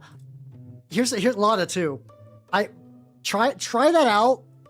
I have not got so I can't try that out because I'm not doing the sub faction. But auto pistols are life. Auto pistols are love. I don't even think you need the monk. I think what you need to do in there is just grab a lieutenant, put him in machine armor, give him 2 auto pistols, and then give him the ammo piercing bullets. Ooh, it's gonna be so good. It's so good, Steve. It's so good. I understand if you got a busy night. Have yourself a good night though, and take it easy. Have a good rest. Auto pistols are so good. I got to use them in my last game, and ooh, baby, my lieutenant didn't have the armor piercing shots, and he's still fucked in like close to melee. Yeah, you can totally do that. The lieutenant's just fun because like you pretty much can just become like an unstoppable. Also, something I was not aware of. Like you guys know, like originally there was a rule that was like, okay, if you are playing, like, if you manage to get a hold of heavy machine armor and you're not playing New Antioch, you actually don't get the bonus for, like, you can't be downed. As far as I can tell, I don't think that rule exists anymore. Because I was looking at House of Wisdom and I was like, well, wait a minute. I can bring heavy machine armor. Wait a minute. Wait a fucking minute. There's like the rules are written directly into the armor now, not as like a New Antioch trait. It's like, oh, because then my thought process is okay. I'm still trying to figure out how to get the most shots. I know I can take my bonus weapon as the auto pistol from Trench Pilgrims, so I can have 1 auto pistol in the Sultanate. The other one can just be a regular pistol. Also, Daikona, thank you for the follow and welcome to the workshop. I'm working on some Necropolis28 models and theory crafting Trench Crusade because that's how my brain works. I can have an alchemist in heavy machine armor. I can get that like the elixir that gives them tough, and then you have 3 pistol shots in heavy machine armor, and all of them have fire. Previously, I was giving my guys like a machine gun, and I still think that might be an interesting play. But, ooh, I've fallen in love with heavy machine pistols. So yeah, if you also do not know me, I'm Halbernaut the Mimic Elf, miniature painting VTuber of the Nurgle and Escape variety. I did paint rats. I did paint rats this week, so no one can give me shit about not painting rats for a while. I had a really good, like, Tuesday was just really, really good for getting rats painted. It was just really, really fucking spicy. It was big nice. I think that guy's actually going to be like really close to being able to glue onto his base, but I need to make sure it's appropriately dry brush enough. Oh yeah. Get on the Sniper Priest too. Yeah, armor piercing ammo seems really, really solid. That does seem really, really spicy. Just gotta get all the really, really. Honestly, I think sometimes, like, I know my enamels tend to remove a lot, this kind of dry brushing. Sometimes I wonder if this is just, like, almost like an obligation. I think it does show up a little bit. I think it does show up a little bit once I start, like, griming this fucker up. But that's fine. So we got that. Yippee! Check this out. It's been relatively solid before I start doing, like, weathering effects. Let's go back to you, buddy. Let's go back to you. Like, I could dry brush these other two fucks, and I do want to get to them, but I actually think if I can get this guy on his base and enamel, that would be really, really cool. That'd be really, really neat. So I got that, like, slightly brighter purple. Also debating how bright I want this purple to be. Well, how bright I want this purple to be, but I want it to be, like, pretty solid. But yeah, I don't know. Oh, camera froze. Oh. Ah. Probably just because it's like still stupid hot in here. A digital camera. There we go. There we go. How you doing, Zetai? How you doing? I be working on I've been working on some zombos today. But this guy's like a really people have been like, I really like how you kind of like Dark Souls up models and stuff like that. I think this one in particular is really getting that. Is really getting that kind of like this is absolutely like got like a Dark Souls like a PC energy where it's like you just got the various armor sets and whatnot and you're just kind of doing your own thing. But yeah, hopefully you're having a good day. Today's been actually really good for me. Other than the fact that like I was hoping today that I get my 3D printer fixed, and it's getting closer for sure. It is absolutely getting closer. The issue is now that I'm waiting for some new screwdrivers because I need. Like I thought my multi-tool could handle it. I got like one of those like hex wrench multi-tool things that like it's like a thick. It's basically like a Swiss Army knife for hex tools, and it's fine for most things. But the angles I got to hit are too angled for me to actually like truly get up in there. I gotta play around with that a bit.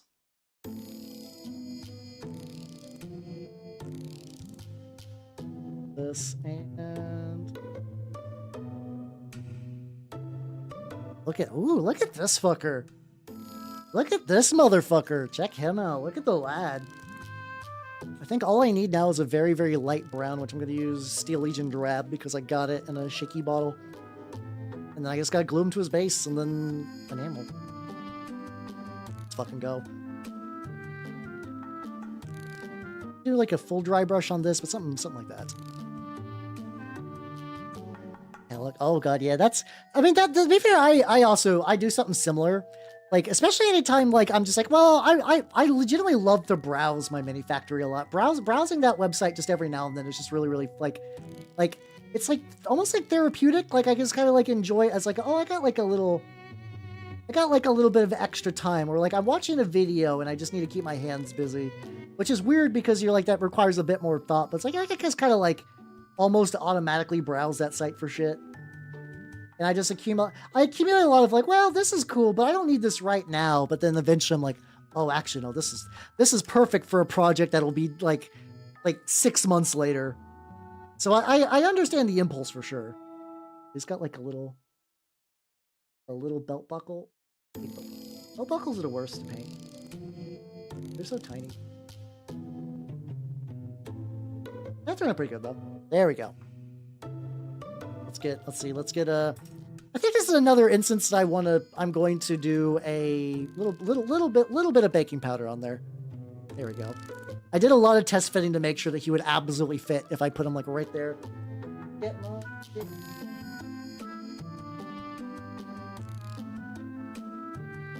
Don't need to go too crazy with this, just like a little bit. Something like that.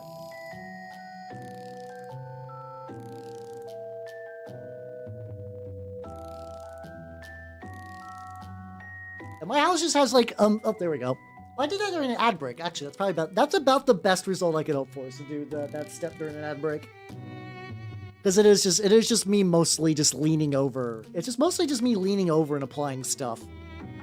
There we go. All right, I have baking soda this base so I can glue the lad on and just make sure he just absolutely fucking sticks, because I want him to stay put and never leave.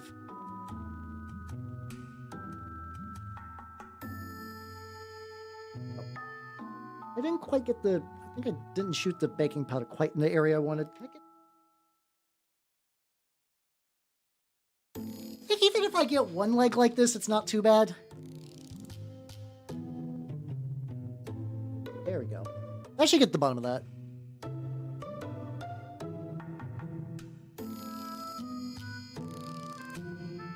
So people who use like, if you're like, I don't know if I would use this for like everything you got to glue. Where'd they put the lid? Where did I put the lid?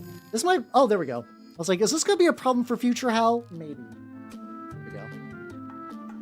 But yeah, like I wouldn't use this for like every connection because like if you do it, it does can look a bit grimy, but and gritty. But for like especially connecting a model directly to a base, it's really, really good.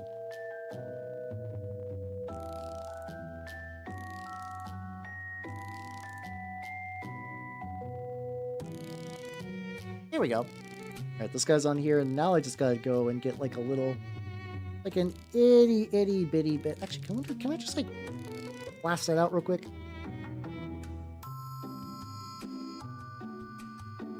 Not super well. All I need to do is just go and get a little bit of this dark gray, and just kind of put it around there, and there we go. Get all this basically just kind of paint over it. Usually kind of goes away if I do it like that. And then the other foot is totally fine. There we go. And he is very solidly welded on there. It's like he's got like a little bit of like weird bleed over from the sword. I think the sword I need to do a little bit more touching. So I can do that. Is chat being buggy? It might be a Twitch thing. It could just straight up be a Twitch thing. I wouldn't be surprised if there's like a little bit of jank tonight. As far as I can tell, everything's good on my end. So like if it's happening to you, multiple people, it might just be a reoccurring Twitch issue because Twitch is like that sometimes. Get that going. So we let you dry a wee bit, and then we can check out the other Truckle Fox. I mean, there's always an end of the world prediction. Like it. I feel like it's been a bit, but I'm, like, what's it called? Like, I feel like that's just like a regular occurring thing. Like, I remember because like I've lived through most of the big ones. Like, the year 2000 was definitely like the big one, and that was a nothing thing. And then there was like the 2012. I feel like after those, we're basically just getting like reruns of those. Like no one's had like a really compelling, like, cause like those are sort of the big two. Like arguably, like, the year 2000 has this kind of like real ominous kind of like, well, it's just like a really, really cool date. Like even if you're like a pretty rational person, you're like, well, it's the year 2000, something must happen there. But then also too, like 2012 had the whole like Mayan calendar thing, which kind of gave it some credibility. Like I feel like now every now and then I'll find out that there's like, oh yeah, there was supposed to be one like a couple days ago or whatever. And it's like it's never nearly half as cool. There's no sauce. There's no sauce to these further like predictions. So I just realized that like because I got like the lighter white on the other guy, I should actually add that similar like gray into white for this guy's pants one. So yeah, I don't know. If it like if you're like legitimately even you lot, you're like well, it could have been on this day or this day. It's like, yeah, it's weak sauce. And unless I, as somebody who's pretty detached from the news, which I think is like, it's a double-edged sword of like, I'm very out of the loop for everything, but also I think it leads me to live a better, more like less stressful life overall. So I'll take it. I will live in the ignorance of just painting my little minis in my own little corner, and if everything explodes around me, so be it. So be it. If things go to like Mad Max shit anyway, it's not like I'm going to be doing anything different. In any sort of like big apocalyptic or crisis scenario, I am not going to be doing good. So I'll just continue to do what I'm doing, and then we'll see how life and everything goes. But yeah, if I hear nothing about an apocalypse, then it's not cool. it's not cool, you know. Doesn't have the zhuzh to it. Yeah, exactly. Well, that was the fun part about that too. It's like, yeah, so what's going to happen is that like all the computers are going to reset back to like like some crazy date in the past, and it's going to cause like all the planes are going to fall from the sky and every computer's going to explode. It wasn't like a Skynet thing though, but like it was like, yeah, no, all like, I think it's also because like there's a very narrow period of time, like, and we still get this, the whole like computers are magic, where it's like you could just like, you know, I do think your average like normie effectively is way more tech savvy than one like around 2000. Maybe not necessarily by much, considering that I keep hearing things about like, yeah, like Gen A doesn't know what folders are, which is troubling. I think that's also why you like the discourse around emulation is really funny too, where it's now a lot of people are like, oh, I'd love to emulate, but it's just so hard. What am I supposed to do? There's also, and it's like a little bits of that, and then also it's like, I don't even think it's entirely a learned helplessness kind of deal. I think it's just that there's like a kind of like expectation that like the idea of delving for information yourself is just kind of lost. I don't know. There legitimately is just some people that are like, yeah, no, this is just forbidden sorcery. I'll never understand it. Oh yeah, I'm sure it affected a couple places, but not too much.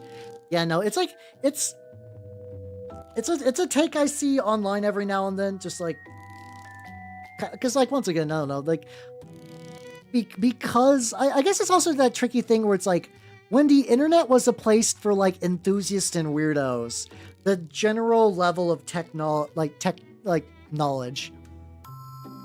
The chat is having issues. Oh shit, maybe that is just like a Twitch thing. I am not seeing anything on my end. Unfortunately, I will continue to paint. I have to paint. Let me see some real quick. I'm just curious. Let me dry brush these little tombstones real quick. How you doing, Vulcan? How you doing? Maybe it's like a mobile versus desktop thing. I do know sometimes that like one or the other will fuck up. So, but it could distinctly be a mobile versus desktop.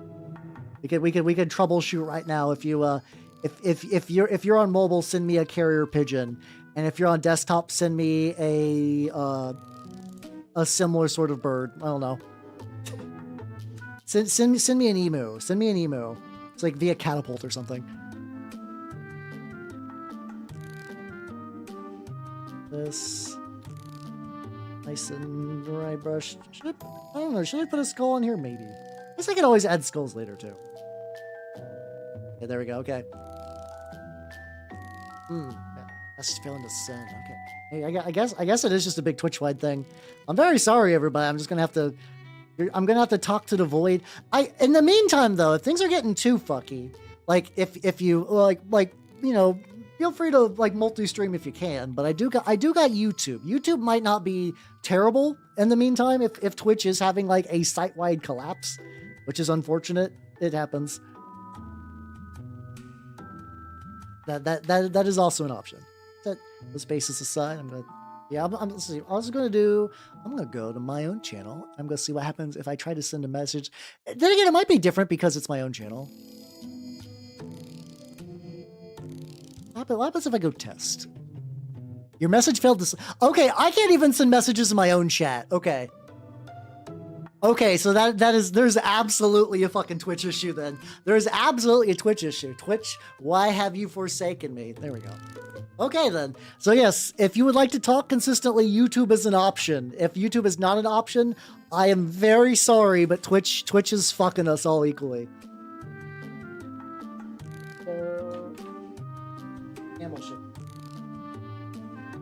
My AK wash. How you doing, Juve? How you doing? No room over here. No, there's always room. There's always room, I believe. Oh. My enamels. And my blow dryer. And I got my sponge. Oh, I got plenty of sponge material here. Let's go. But yeah, it's all I need. I do need a brush.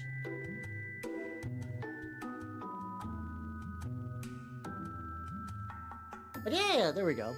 This lad in particular, the leader is actually like very easily put together. So I'm going to, oh boy, oh boy, I almost dropped my wash.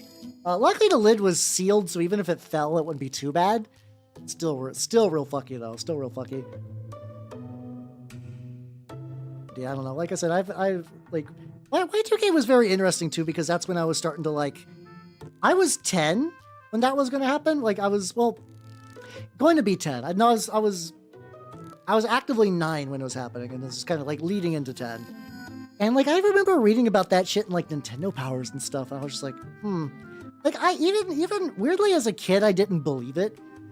Like I don't know if I was particularly tech savvy as a child or what, but I was just like, I don't know. This doesn't feel like a thing. Oh fuck, I was gonna do some touch up on the sword. I can do that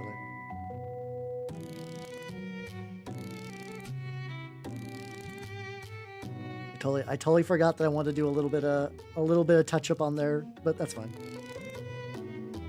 So far, oh fuck it. Sorry, let me angle the lad back here. So, normally the enamel wash like is very, very good. I feel like in particular for this though, it's like oh fuck. I have an entire thing of Elmer's Glue fall. I don't know why, but it did.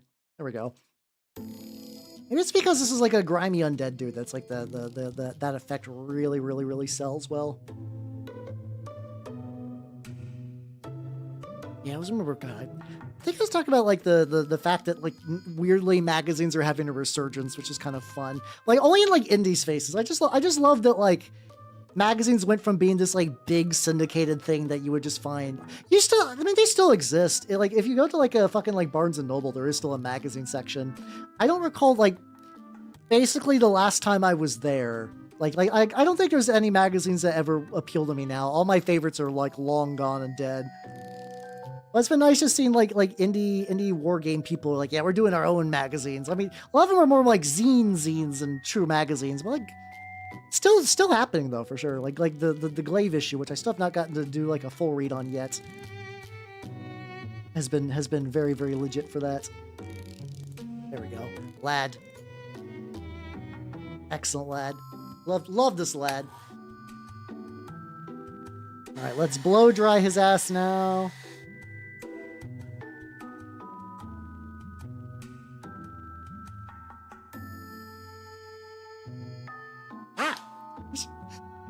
So I accidentally went the wrong direction. That's fine. Yes, let's do a dirty sponge first. I don't know if I need to go like full tilt on this. Just get as much. Did I get into his face? I think so. I think as far as this goes, I'm not going to be removing a lot of removing a lot of material from this guy. He's going to be like, I think really this is like the cape is where this needs to happen the most. The metal pretty much looks good as is. Like I don't think I need to like that shield is fucking chef's kiss. I love how the shield turned out. Get like a little bit and a couple of other like just to make sure I get in like the various like joints and whatnot. I don't want them to get too grimy there, but otherwise I'll have to go maybe hit up this like a bit more. They're not real good. Like once again, I kind of figured that this guy was just going to be like a pretty quick, straightforward paint. Sometimes, like I said, these are like the perfect Sunday projects for me because I can just do this and it's like, oh yeah, let's go. So, a bit more on there. Here, that's some lad and some fucking lad. Let's go. Email ads. Oh yeah, that's true. I mean, even the modern internet's got that problem. Like every now and then, like I'll just go like I do think one of the reasons why social media is like such an important thing, like for a lot of people, is just because the regular internet is just it's just like ad infested hellscape. Like trying to browse like any website without an ad blocker in 2025 is just fucking you just get hit you just get hit with everything. It's like, oh, I've just like legitimately wanted to find. So I have some mashed potatoes left over from Thanksgiving that I've been working my way through. And I was like, oh yeah, I remember people have made like mashed potato pancakes, and that sounds good. So I remember like looking that up, and it was just like, oh yeah, it's just like, I forgot that like the internet outside of like the places I go to, it's just blasted with fucking ads. It's just ads, so many fucking ads.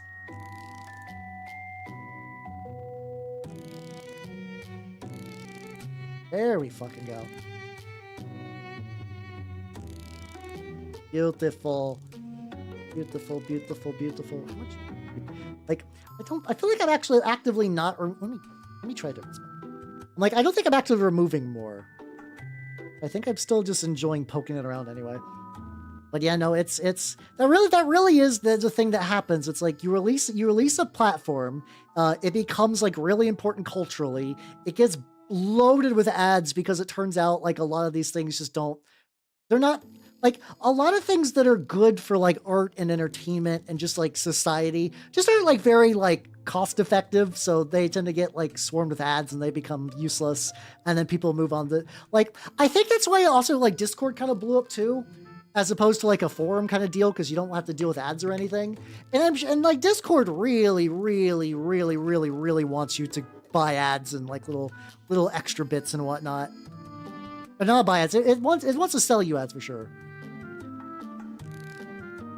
That's also true. Yeah, ads are like websites are free, kind of more or less. Yeah, you're not wrong that like, yeah, you buy a newspaper and the newspaper's ads. You're like, what's the fucking point? I spent money for ads.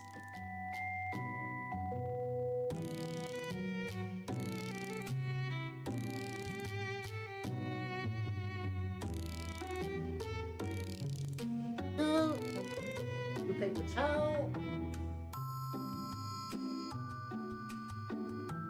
All right, yippee, let's go. All right, I got my paper towel back, and like, I don't think once again, I don't think I really need, I want to do like the weather effects on the ground, but that is not going to be, maybe even like touch up I could maybe like highlight the purples a little bit.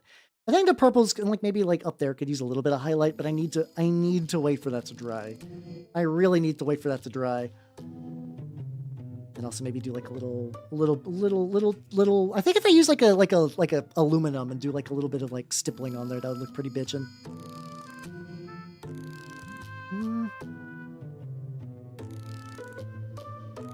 Yeah, okay, it's dry enough, maybe. Had an aluminum color. I just like oh, there we go. There we go. Oh, I found the dark aluminum. It was just, oh god, my desk is due for. I spent so much time today, like, I was doing a really weird thing where I was just enjoying. I'm new to watching this guy's videos. Pointless Hub. I know he gets around a decent amount, but it's like, I ended up just watching a bunch of his videos in a row, and I was like, well, I need to do something with my hands. So I was doing a lot of like touch-ups and like kind of like building bases and whatnot. And like, I guess in hindsight, really what I could have just done is just cleaned up my desk. And I did not think to do that, but that's fine. I'll take that. There we go. How you doing, Mallory? Welcome. How you doing? I am working on some Necropolis28 models, which is going pretty good. This guy's way farther along than the other two because he's not super like in depth and stuff. Oh, hey, let's go. Yeah, if you do not know me, I'm Halbernut, the Mimic Elf, miniature painting VTuber of the Nerd Golden Game variety. Also, as a heads up, the Twitch chat system seems to be kind of fucking up, so, like, luckily it seems like you're doing good. I know some other people are having some issues as well, so, like, if you suddenly, like, disconnect or whatever, that's what's going on. But yeah. I'm glad you found my stuff. Yeah, I do a lot of mini things, because minis is life, minis is love. But yeah, in particular. Wait, what brown do I use for this? Like, should I do, like... No, I should let him dry a bit more. I should let this guy dry a bit. So basically, this guy just got an enamel wash. And, like, there's, like, some stuff like the sword that I was able to, like, tarnish up a little bit. But I need to probably wait till he's like fully dry before I go anywhere else. I'm just gonna make myself really sad. Hey, this is gonna be the revenant of my blood warband. Let's get the other two Trucklefucks.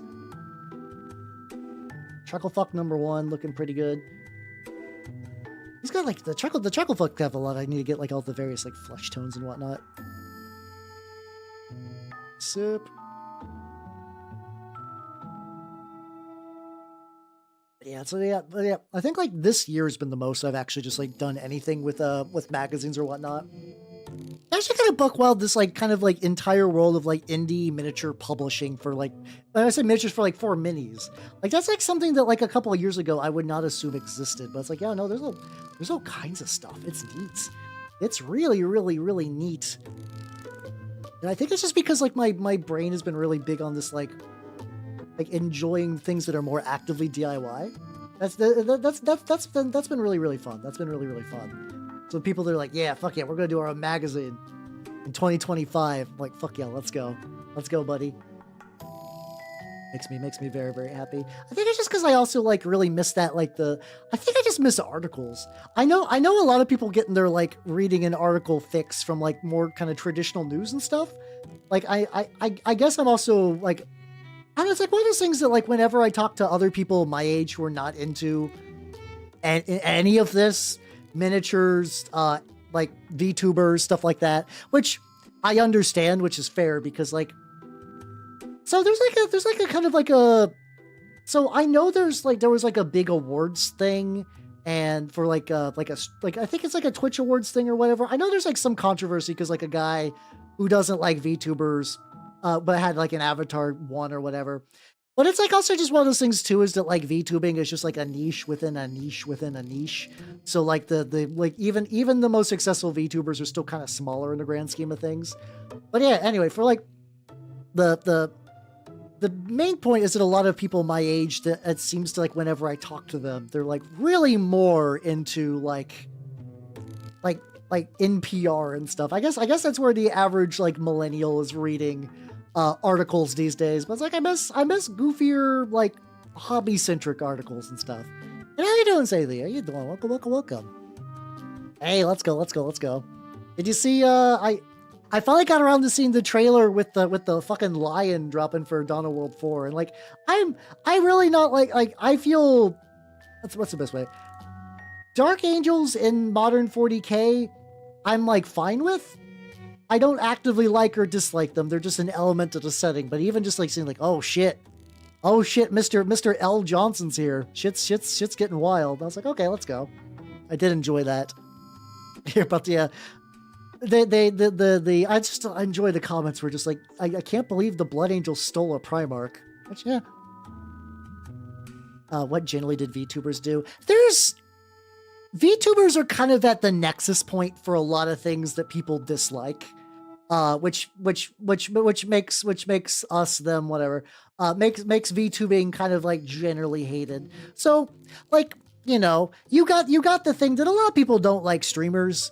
Like prior to VTubing, honestly, like if you ask me like what I imagined a streamer was, a lot of people think that like streamers in general are just like big titty women who wear yoga pants who lean over on the board and just write down people's names. So that way it's effectively a way to do like softcore porn on the internet and get big monies.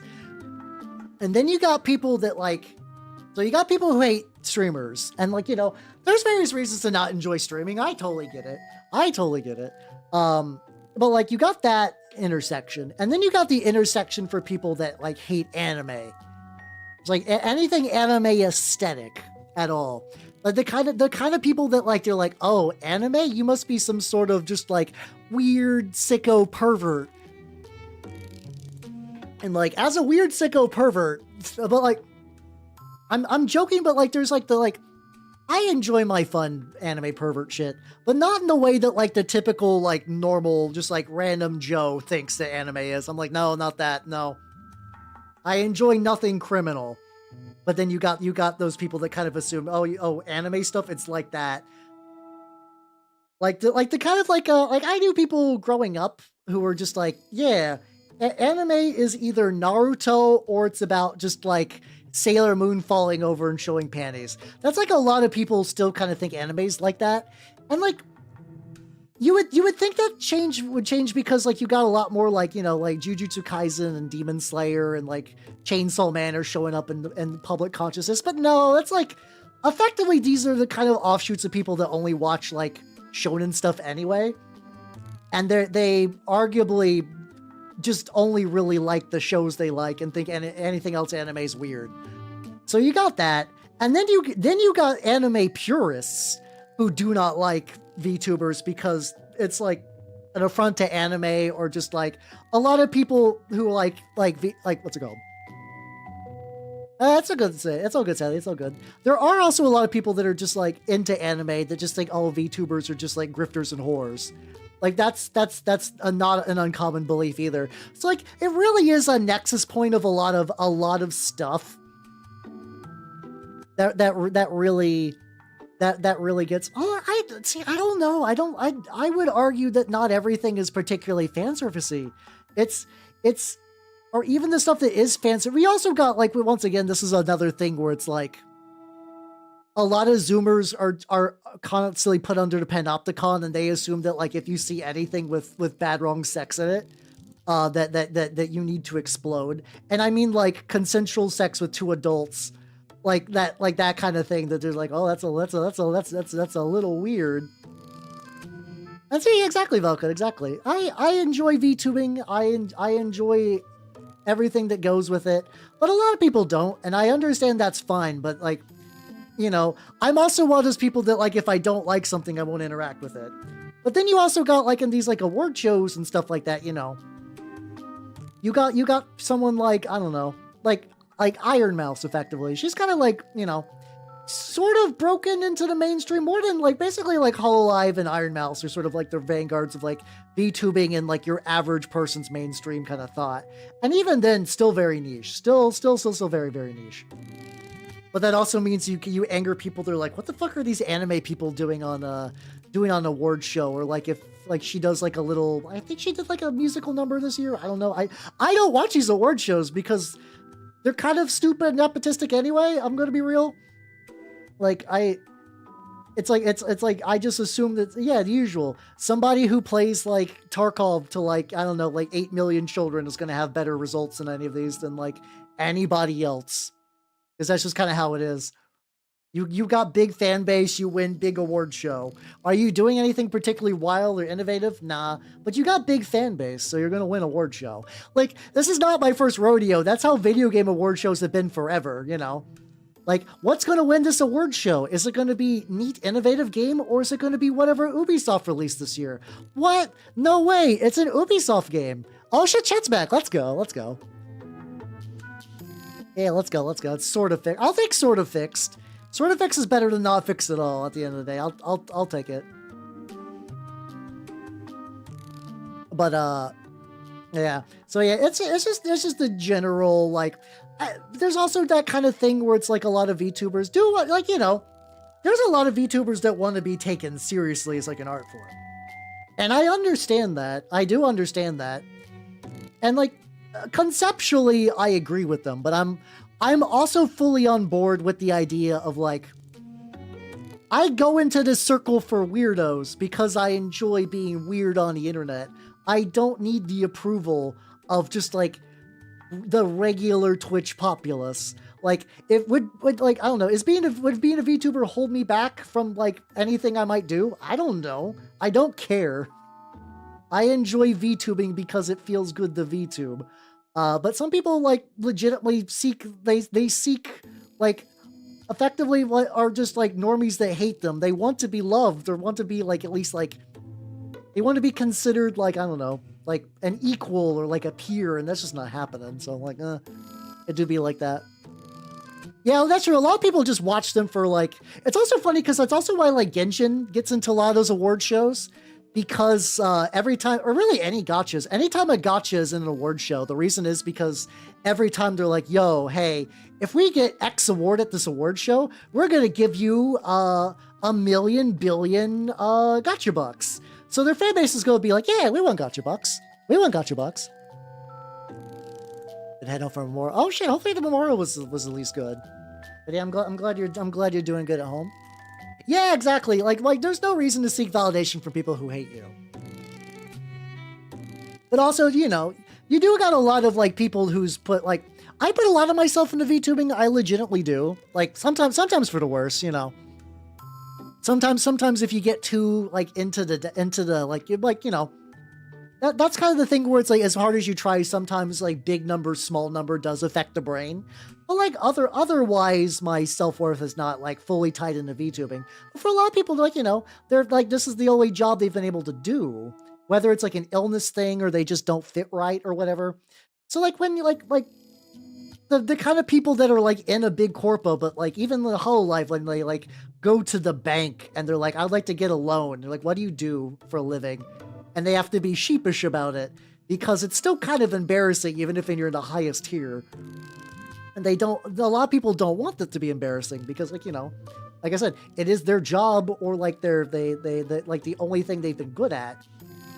And I can see that sucking. I am empathetic, but it's also like a lot of these people are never gonna, like, you know, a lot of things are never gonna be accepted by the mainstream. And like as somebody who enjoys like 8 levels of niches down from like VTuber, male VTuber, mini painting VTuber that honestly like does a lot of Warhammer but is not like bound by it. I'm not like attached to the tit of like 40k. That puts me like 8 niches deep, and if I just let that affect my brain state, I would go Menhera constantly. But that's not why I'm into this, you know? Yeah, that's also true. Yeah, the best fandoms, and the fandoms vote, and yeah, the Pats. It's like awards have been rigged since as far as I can remember. Even as a wee little lad, I grew up on video game mags, and I do love video game mags. But even as a small lad, I'm like, you know, it's really bullshit. Like, it's very strange that Madden, every single year, and every single magazine, would always get a 9 out of 10, if not higher. And, like, every year, Madden was basically the same game. And, like, there's part of me like, yeah, I'm not the Madden audience, sure. Yeah, okay. So maybe I'm not going to get the changes in the new Madden game. But then you see that kind of extend to like other games as well. Or like, you know, so like even if people are like, well, like they're like, well, we missed this feature from last year, or it's like it's not as good as last year, but it would still get like the same score, and you're like, that's very odd. Why is that true? Why is that real? And they're like, oh no, it's because game awards have been rigged forever, legitimately.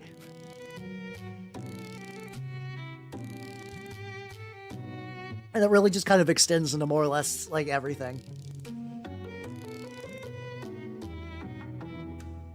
Oh yeah, no, people have silly opinions on every game and whatnot. Right, this guy's still trying. You're still trying.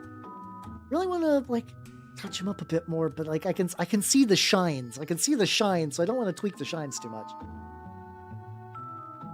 I also, I don't know. As a part of me wants to rust up the sword by. Once again, oh, sorry. God, this is the simplest thing to do for the shield, but I love how it looks. Really love how this bad boy looks. Anyway.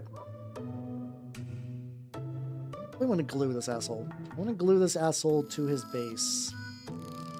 So I can have something to grip onto and whatnot. Let's see, let's get a... Oh yeah, I got this like lighter. There we go. I got like dark pale blue and gray pale blue or whatever. So there we go. So yeah. So it's like, I don't know. It's because like it's weird because like I also this is like another weird Twitter effect thing where I do also notice it's like I think people want to talk about it because it's a hot new topic and like it's VTubing news for this month or whatever, but also at the very same time, people who are better at Twitter than I am realize that if you talk about it, oh boy.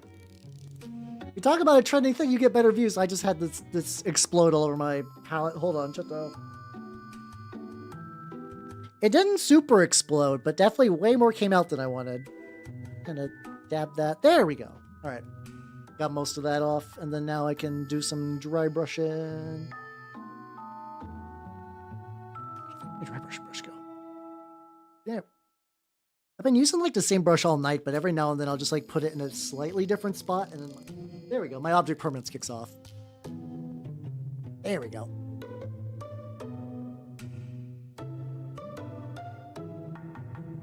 Oh, that's I'm glad for like a found family thing. That's a really sweet for people to do. Hell yeah. I do like you got that like little vendor community over there. That does sound like a really fun thing. It does sound like a really like fun, sweet thing to kind of like see. Oh, up. Look at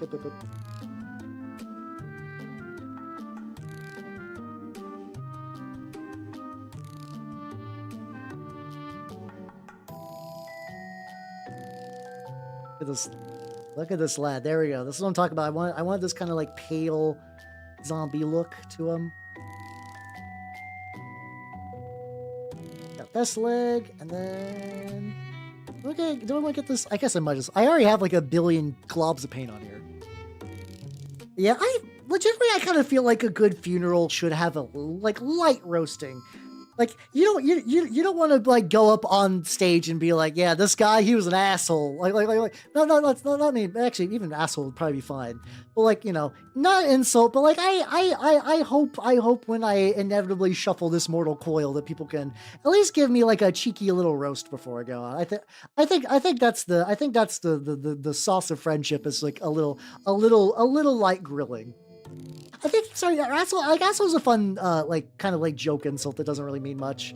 I was thinking, like, I don't know. I don't know what would be I guess it's like if it goes, like, beyond the, like, he's an asshole, but what a good lad. I don't know who the person died is. I'm just doing a theoretical example. But, like, I don't know. I guess if you're not going up to someone's funeral and, like, this is my list of grievances, as long as you're not doing that, that's probably fine. Oh, shit. I think I get a little bit of purple mixed in there.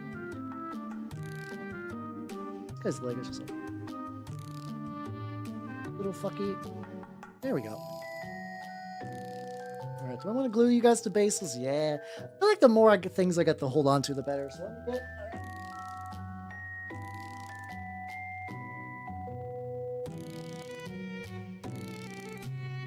Alright, there we go. Big Scooty. Let's see. So this guy... I'm also trying to... I saw this tip from Miscast Trent, the idea of putting more things at dynamic angles, which I've been enjoying quite a bit for a lot of my minis stuff as of late. I've been trying to integrate that into my, like, basing. Just kind of make things, like, a little off-kilter. This one, maybe not so much. But, like, this one in particular, yeah. Take a super quick, though. That's good. That's good. That's good shopkeeper banter. You're like, hey, come over here. Hey, listen. If you go keep everything so cheap, I'm gonna buy all your shit up. I still also don't know why I'm going with that accent, but it's like, yeah, they're very, like I said, very good, like, communal market banter. I want to do a little bit more. Yeah, so I have it on my lap. I'm just hitting the base with a little bit more powder around the edges. Nothing crazy. Did you end up raising your prices though? That's the real question.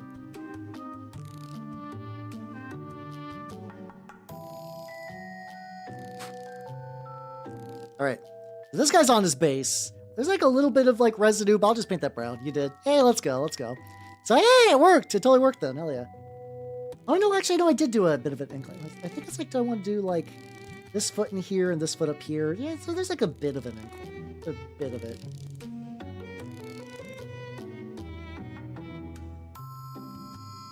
There we go. I'm glad you raised your prices then. It's always that tricky thing too, where it's like you want to, you don't want to be the person that's selling everything too expensive, but you do gotta like understand your own worth. That's a good lesson to learn.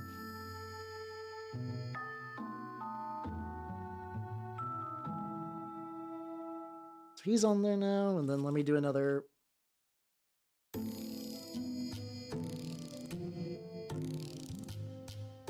Then.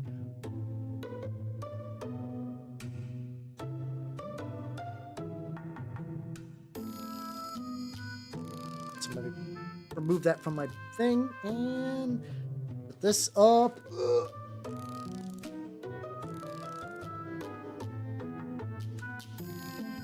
I keep feeling like I'm about to forget the lid, but luckily I have not.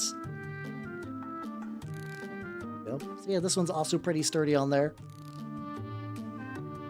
There's like probably going to be a couple of angles I'm going to find on this motherfucker that I'm like, this is probably a bit risky to do at the stage, but that's fine. Now I'm going to do is start getting some more brown on there. Hey, oh, see, there we go. You're carrying on the tradition. Oh, that's sweet. That's very nice. You get that like now it's technically like generational knowledge. Keeping that going. Whatever like market area you tend to do vendory stuff at seems really fucking cozy. I don't know. That's why I imagine one of those like big. I know it's not like, this is once again just like dumb otaku shit in my brain. Just imagine those like big kind of like Japanese shopping districts. I don't know why. It just feels right in my brain, I guess.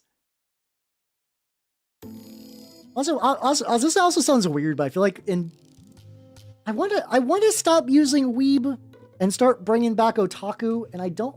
It's such a weird hill to die on, but I feel I don't know. I've been feeling some weird kinship with that word as of late.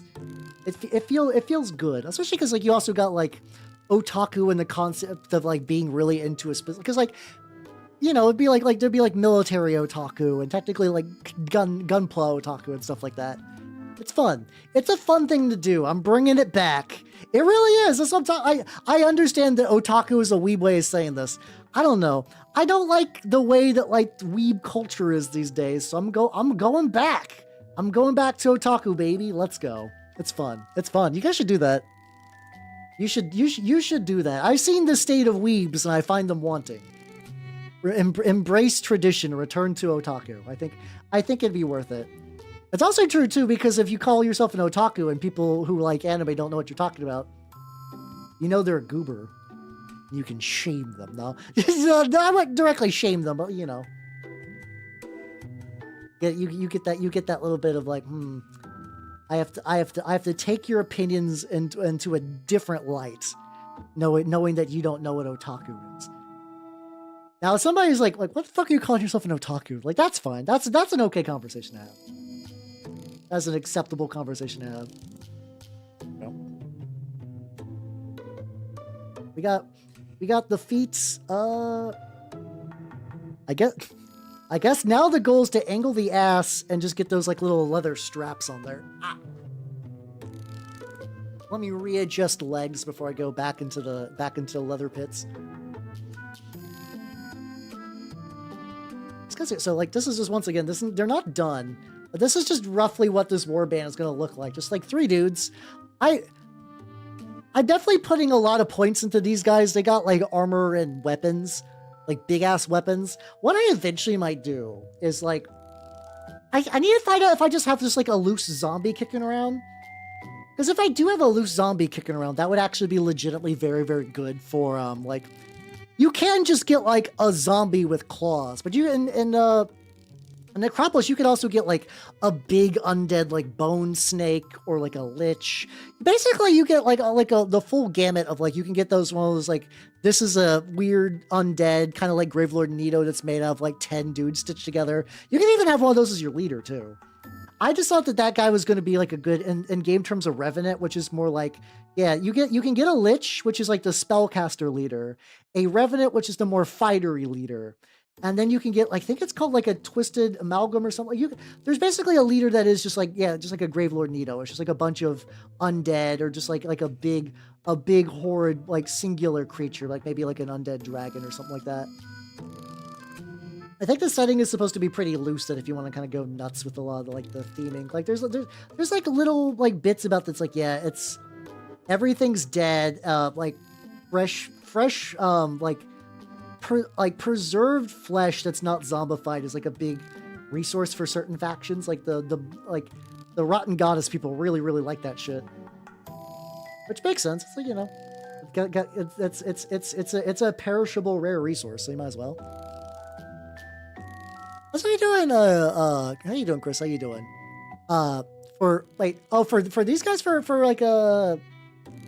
Are you thinking like a campaign for like a tabletop RPG campaign, or are you thinking like a war game campaign? Because these guys have basically been done tonight in the course of like 2 hours roughly, from just like a plain primer. So these guys have been going pretty quick, but they're also like pretty grungy and pretty like, you know, have a very specific look and feel that kind of makes them really easy to do that. I gotta get this guy's hands at some point.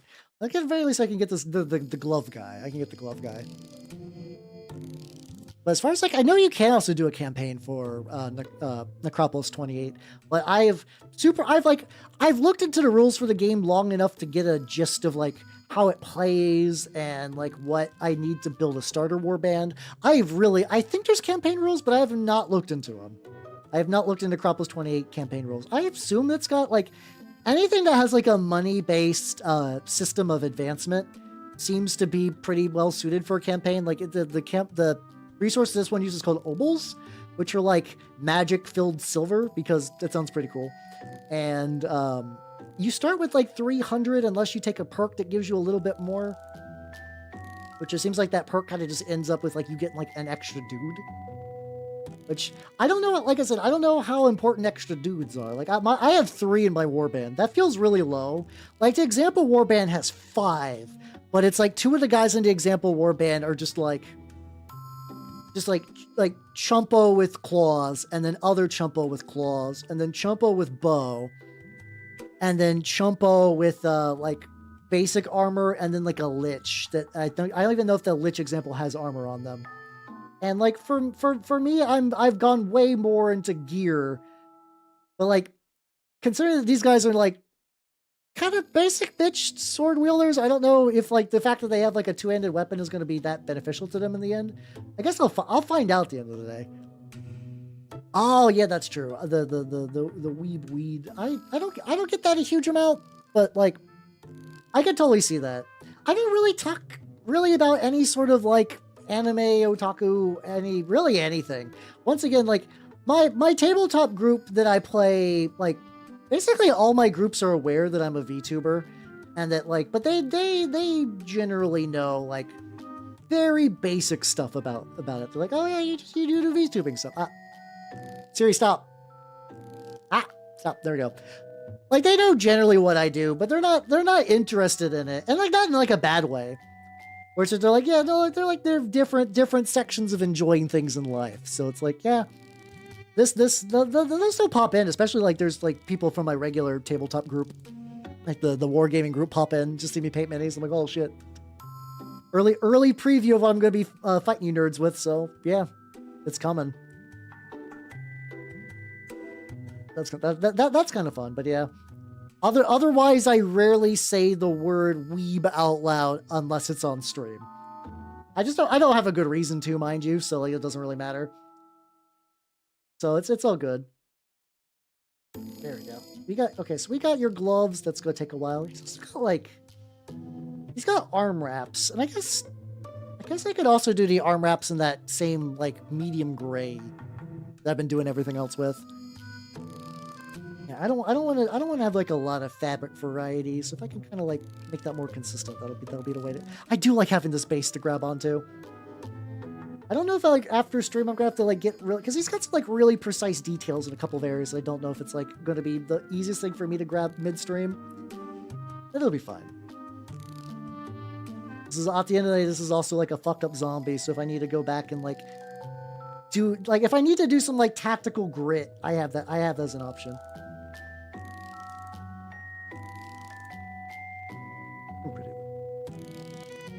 Really, I think it's down here under the arms, which is going to fuck me over, which I might have...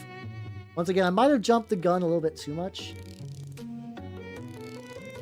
I'm bringing him up close because I think the shoulder is flesh. I think the shoulder's actually going to be flesh.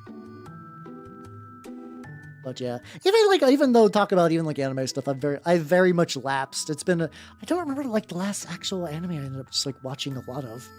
I was starting to watch Bocchi, like trying to like fairly consistently, but it's another one of those, like, something came up in my life and I just stopped. I need to get back. What I really want to do is, like, there's a service called Jellyfin that you can set up where it's like you basically can, like, stream media from your own PC. And I've been wanting to do that for a while, but I feel like every time I get ready to set up a Jellyfin thing, I'm just like, I get too busy, or I, like, look into a bunch of, like, you could just kind of do that with whatever, but a lot like just like an old PC or whatever. But I know a lot of people get like really dedicated. I think they're called NASs, like NASs. They get like really specific setups for Jellyfin, and those seem neat, and kind of seem to like reduce a lot of the kind of like stuff you need for it. Those also cost a lot of money, and I'm like, I'm not going to spend money on that. I'm not going to spend money on that bullshit. Not that it's necessarily like a bad thing or anything, but that's like that people are spending money on that. But I'm like, I'm good. One there. Yeah, so how you doing, Kitty? How you doing? How you doing? Oh fuck, they're do Bochi too. Okay, I gotta do that at some point. Yeah, Freeman's on that like list. I'm also like when I went and did so I've been bookmarking things on Twitter since like 2001. Yeah, no 2021. My bad. No, I was not on Twitter in 2001. Dear God. That I just went through and just actually like organized all my shit. All of my bookmarks. I've been finding a bunch of shows and stuff that I bookmarked for later. Like there's this like vampire kind of romantic comedy called Call of the Night that I know I've bookmarked. I know Dress Up Darling I've bookmarked to look into because it seems like I do like really cute labu labu romance kind of dealios, and I know that's very much what that show is. You're doing well. Hell yeah, let's go, let's go. As a heads up, apparently the Twitch chat is a little fucky, so if you just suddenly can't post messages, it's not you, it's likely Twitch. It seems to be a reoccurring issue. But yeah, no, Freerun's a show that I do need to actually watch. It's I know I'll like it. It's another one that's like, I know I'll like it, I just need to sit down and watch it. Same deal with the fucking from the same guy who made Nichijou. City came out, and I have not watched City, and I need to watch City because I've been waiting for City for so long because Nichijou is one of my faves. I'm actually also probably just due for. This is another tricky thing too. It's like I need to watch new things, but there's also part of me. It's like, what if I just go back and watch all of Lucky Star? What if I just go back and watch all of Lucky Star? Now I have watched all Lucky Star, at least once. I feel like I've started and stopped it a couple of times over the years, but I've definitely watched all of Lucky Star at least once. I do recall that. Also, how you doing, Skeleby? Welcome, everybody. Welcome, welcome, welcome. If you do not know me, I'm Halbernot the Mimic Elf, a major painting VTuber of the Nerdlandscape variety. What are you working on, nerd? What are you working on?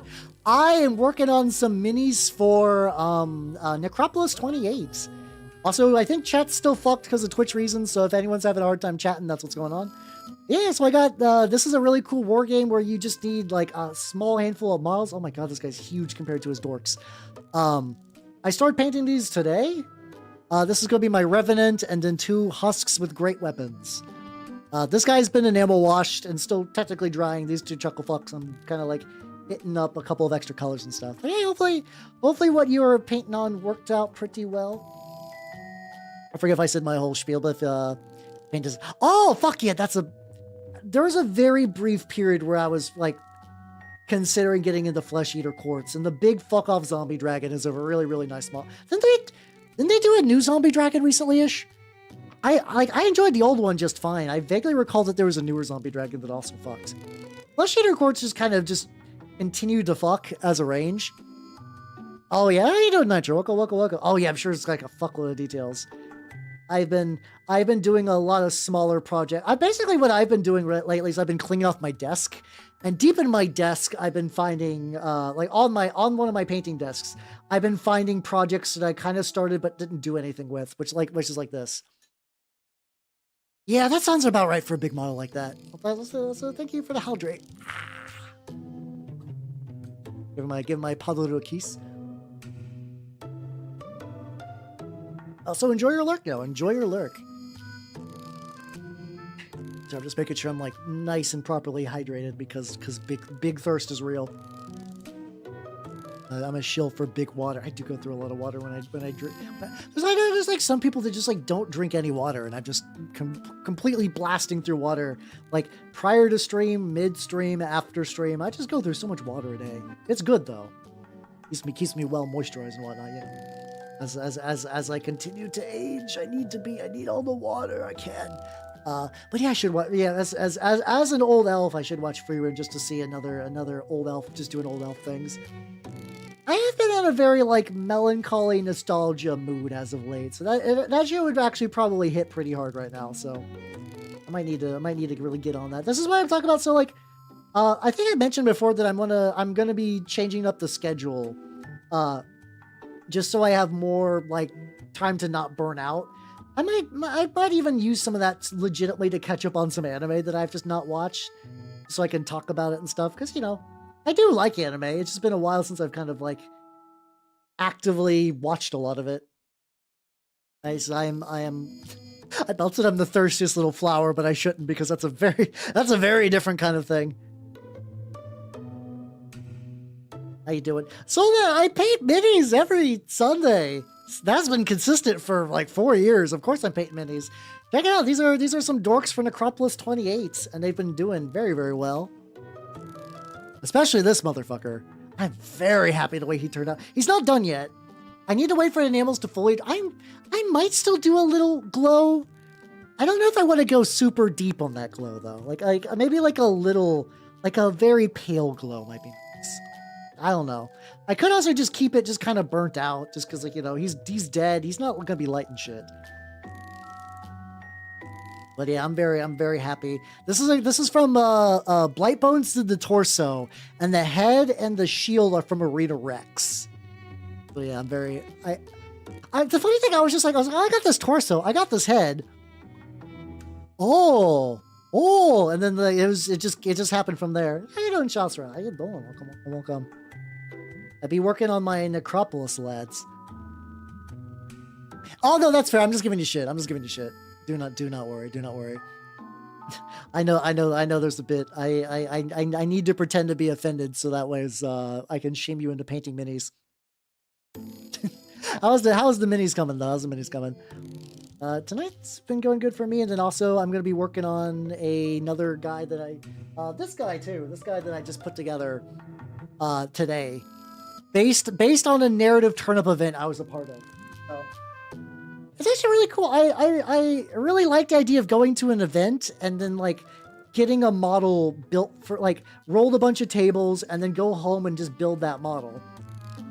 Because I use just like a generic cough I had kicking around for the actual like, you know, like you don't know what you're gonna roll on the mutation table in advance. But then once I got home, I was just like, oh yeah, I got all the parts for that. I can do a dude with 2 heads. I can do a dude with like with a cudgel. There's like another part that I ended up getting as well, and I think it was like a mutation that doesn't have like a visual aspect. Okay, you got a belt? Not really. So like this guy's just got like.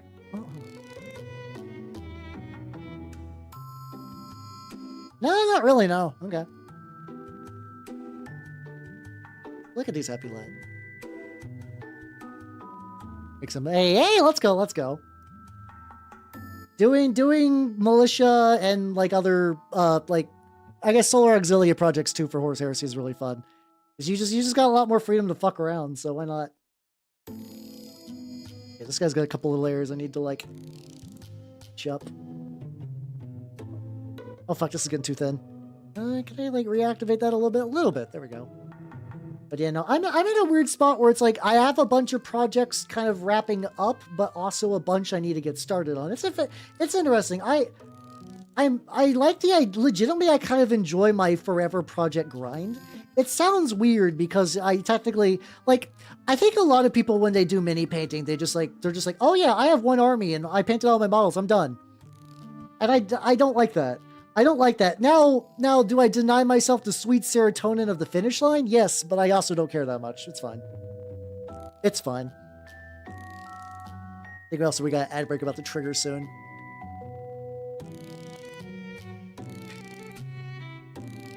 Oh, let's go. I was thinking about doing a similar thing for word bearers, like kind of like word bearers cultist guys. Hey, let's go.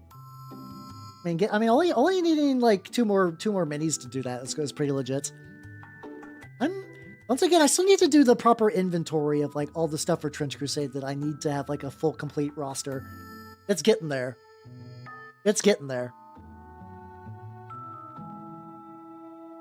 Oh, wretched are fun. What kind of wretched? You doing the official ones? You just doing some just kind of just like fucked up sad boys? I did the ones from the Bestiarum, whatever. Basically they're like kind of technically it's like very softly Slanesh set, but it's also got like a bunch of like effectively kind of like pain gluttony demons and stuff like that. Hey, we back, yippee! Yeah, no, word bears are cool. Hell yeah, cool, brother. Hell yeah. I have more Horus Heresy word bearer stuff I want to do as well. That's just like one of these like slow burn projects I'm just gonna be doing forever. That project will absolutely just kind of like basically just be like a constant steady stream that I'll be fucking with pretty much forever.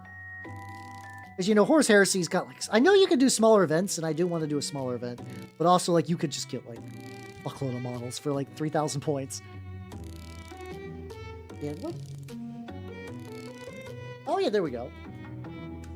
I actually worked on some Heresy models, like these guys, just some tacticals. I just did the very typical dirt texture face on the base and then put some sand on it. I want to seal it with some Mod Podge. And then maybe eventually get me a small, get me a small, I just hiccuped. Get me a small squad of some just tactical Marines, because they're just good forever, you know, as one does. Oh, okay, let's go. Oh yeah, I honestly in my court list, I usually only use one, just like one paired with a Yoke Fiend. And then otherwise, I really don't fuck with them too much. Like, I think a couple of times I've tried just like one extra loose Wretched as a, oh, fuck too. Hold on. Also, Scarfield, thank you for the follow. Welcome to the workshop. Welcome. I'm so upset. I'm so upset for very hyper-specific Trench Crusade reasons. How you doing? I'm working on some minis for, Necropolis28. So this guy's been enameled wash and is drying. And these two Chuckle Fox are coming along very, very nicely, but kind of slowly. They updated the fucking Sin Eater. The Sin Eater has the demonic keyword now. He's no longer a blood battery. I'm so sad. I'm so sad. I mean, arguably using him as a blood battery was kind of an exploit, kind of a tricksy thing. But man, I enjoyed that so much.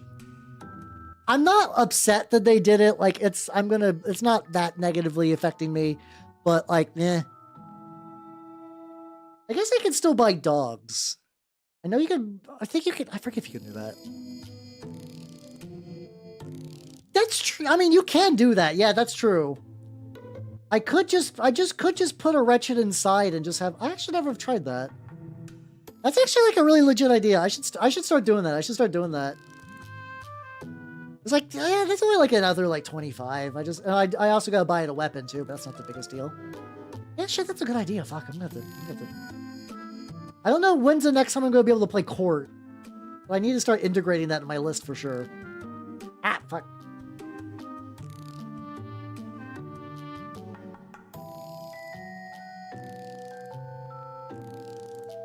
Got a little bit around the waist.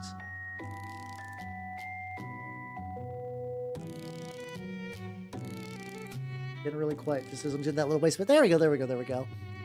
Also, how you doing, the puppet? How you doing? Well, previously what you could do, because it was considered immortal, you could just run it up the board and then like, just have it move, and then people would shoot at it and it would get blood, and then you rip the blood off of it because it was mortal at the time.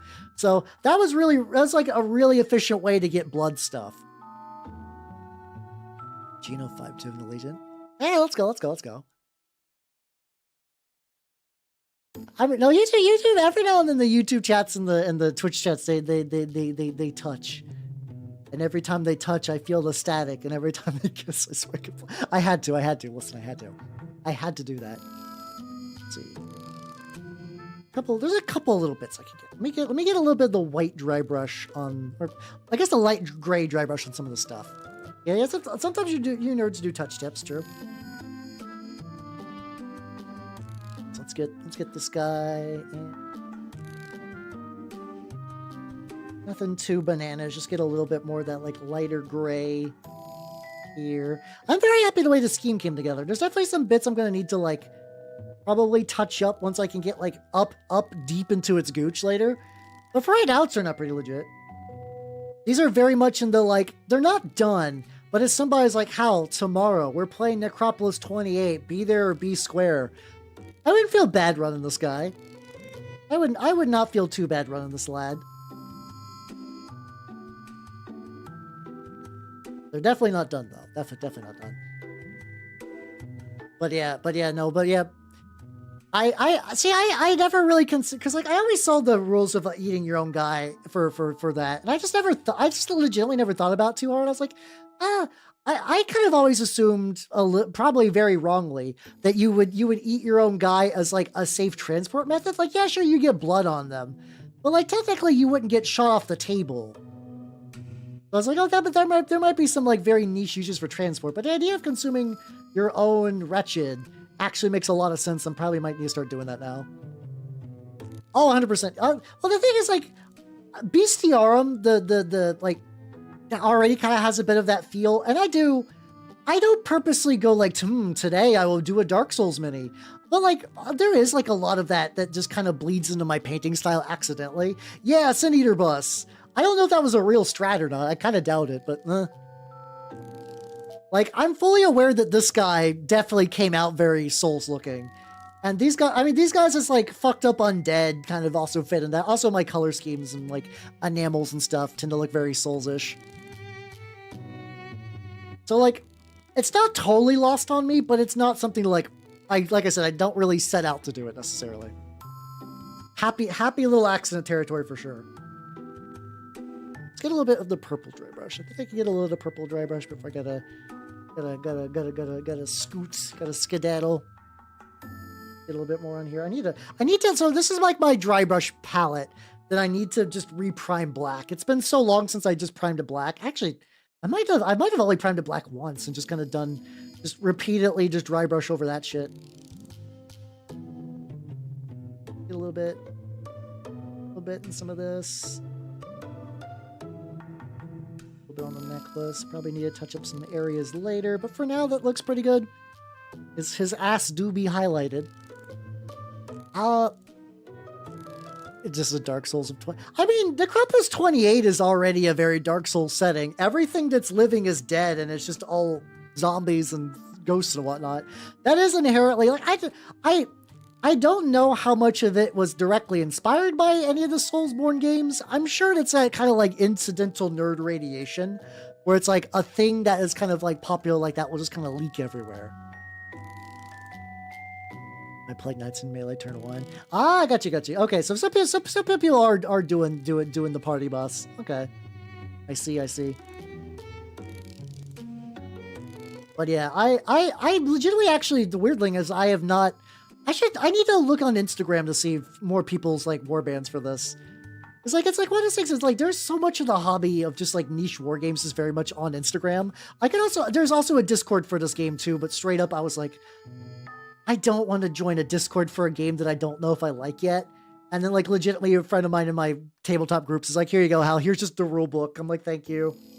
I understand that it's really convenient if you're an indie game developer to host everything in the Discord because it's a community and a file storage system in one. But I'm burnt out on joining Discord servers, please. I know I could just join, download the shit, ollie out, but I'm good. All right. And there we go.